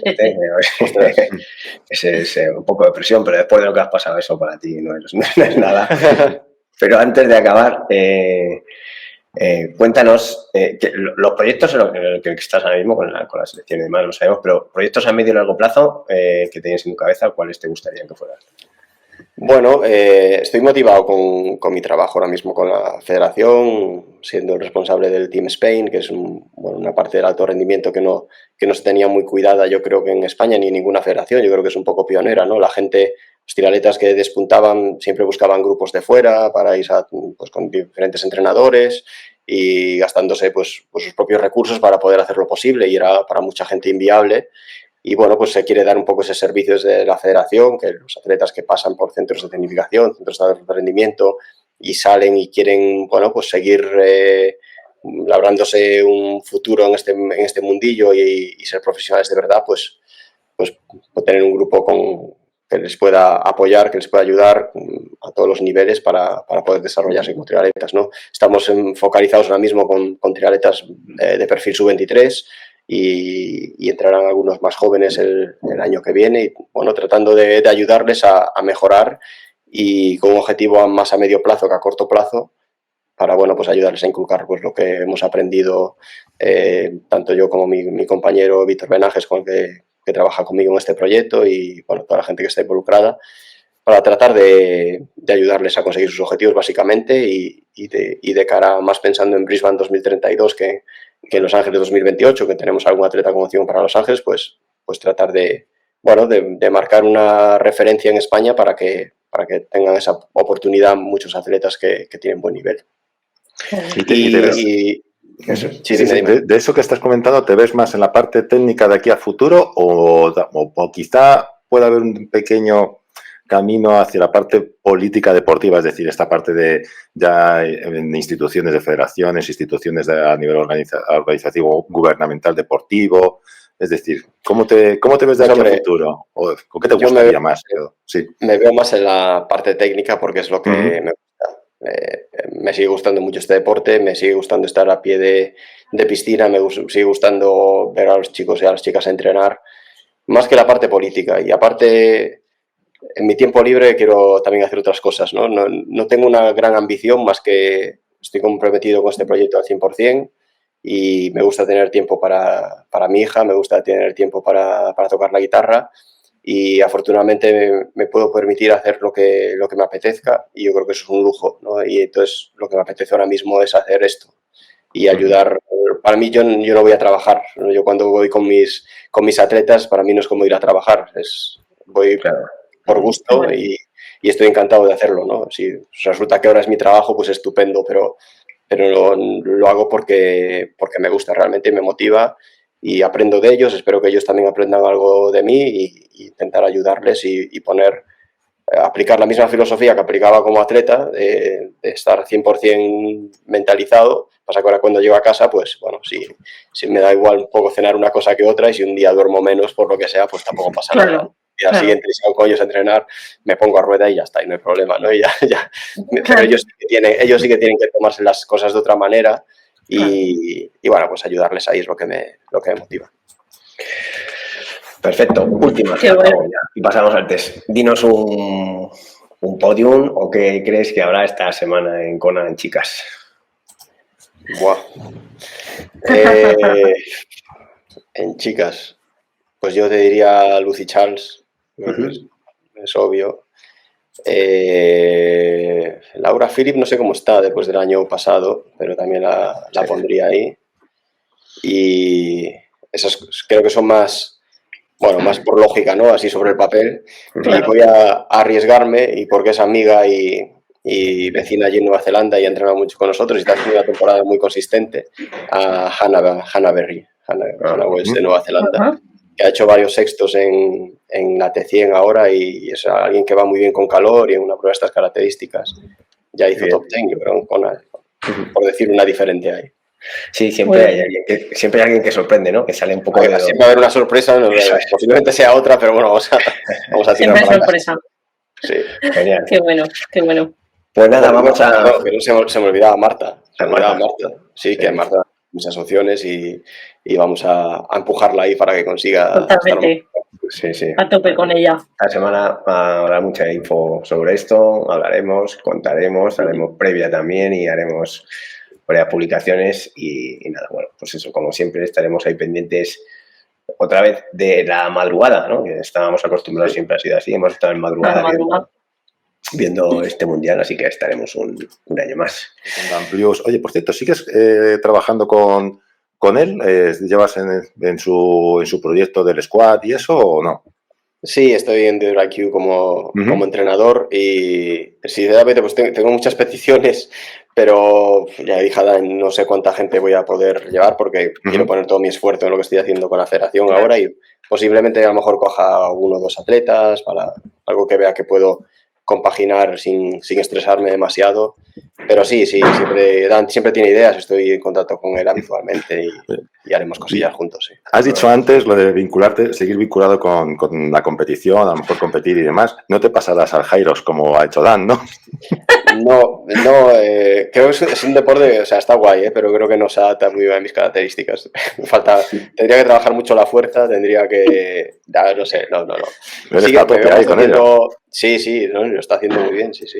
Yo me veo más haciendo alguna carrera, incluso preparando, no sé, un maratón o una carrera de mountain bike por ahí o algo así. O algún triatlón que me motive, que sea diferente a lo que estoy acostumbrado, algo así. Claro, sí, totalmente. Qué bueno. ¿Y el trail no te llama la atención? Pues sí, a lo mejor alguna carrera también, pero ya te digo, la prepararía más o menos, pero sin grandes pretensiones, ni tratar de ganar a nadie, ni de hacer, simplemente disfrutarla y, bueno, claro, lo mejor posible, pero ya está, sin más. Pues nada, cuando quieras. Ahí estamos. ¿Qué disfrutas más ahora? ¿Nadar, bici o correr? Correr. ¿Tu plato favorito gallego sin pensar demasiado? Pulpo a la gallega, sin pensar. ¿Prefieres ver triatlón en directo o en televisión? En directo. Un lugar donde desconectar fuera del triatlón. Fuera del triatlón. Casi cualquier lugar de la isla sur de Nueva Zelanda. ¿Prefieres entrenar solo o acompañado? Es que esa depende, en general acompañado, pero me gusta ir a mi aire muchas veces también. Bien, hoy en día, ¿qué te relaja más? ¿Ir una bici suave o tocar la guitarra en casa? Tocar la guitarra en casa. Hoy y siempre. Un momento cotidiano que antes no podías disfrutar y ahora sí.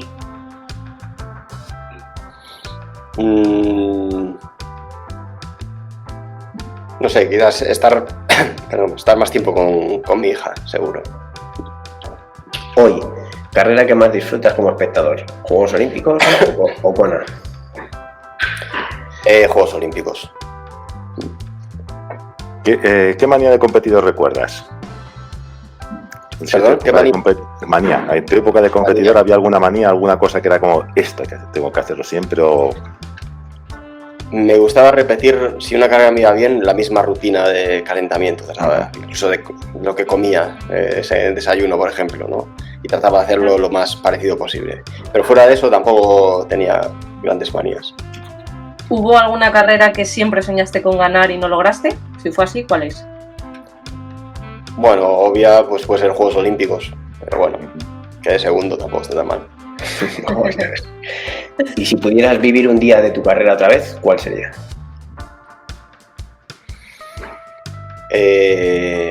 Pues mira, una carrera que no es tan importante como otros títulos que conseguí, pero por lo que viví, la emoción que tuve ese día, el ganar el Mundial de Larga Distancia en Pontevedra.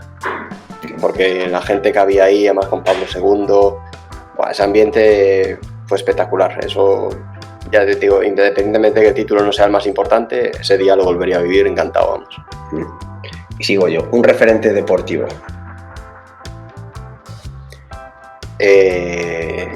Iván Raña. ¿Y no deportivo?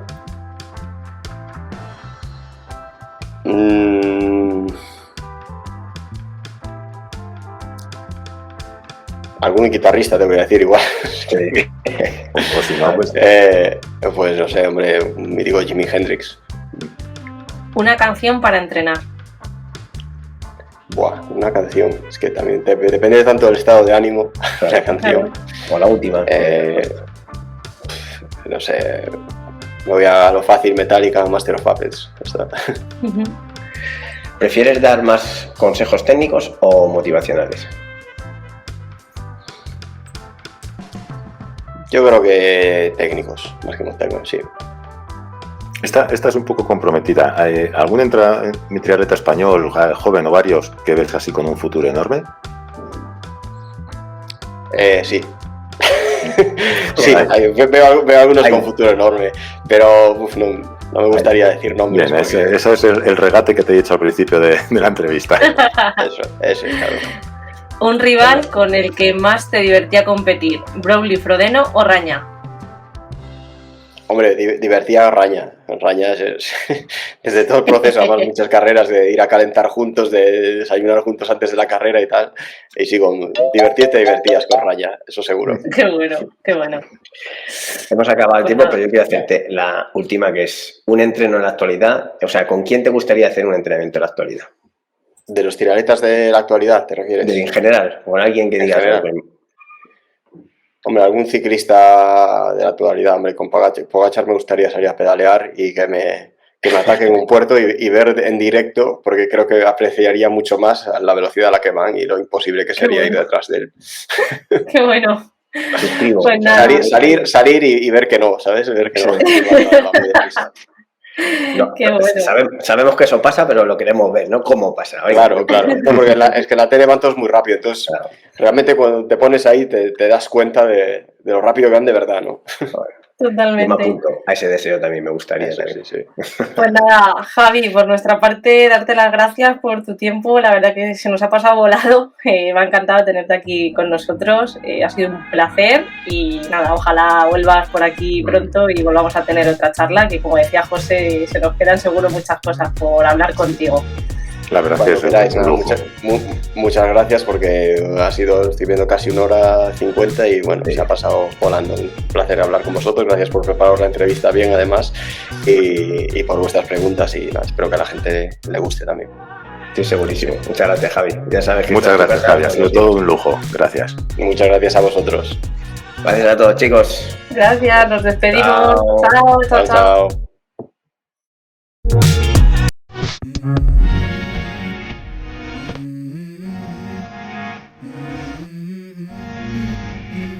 Go.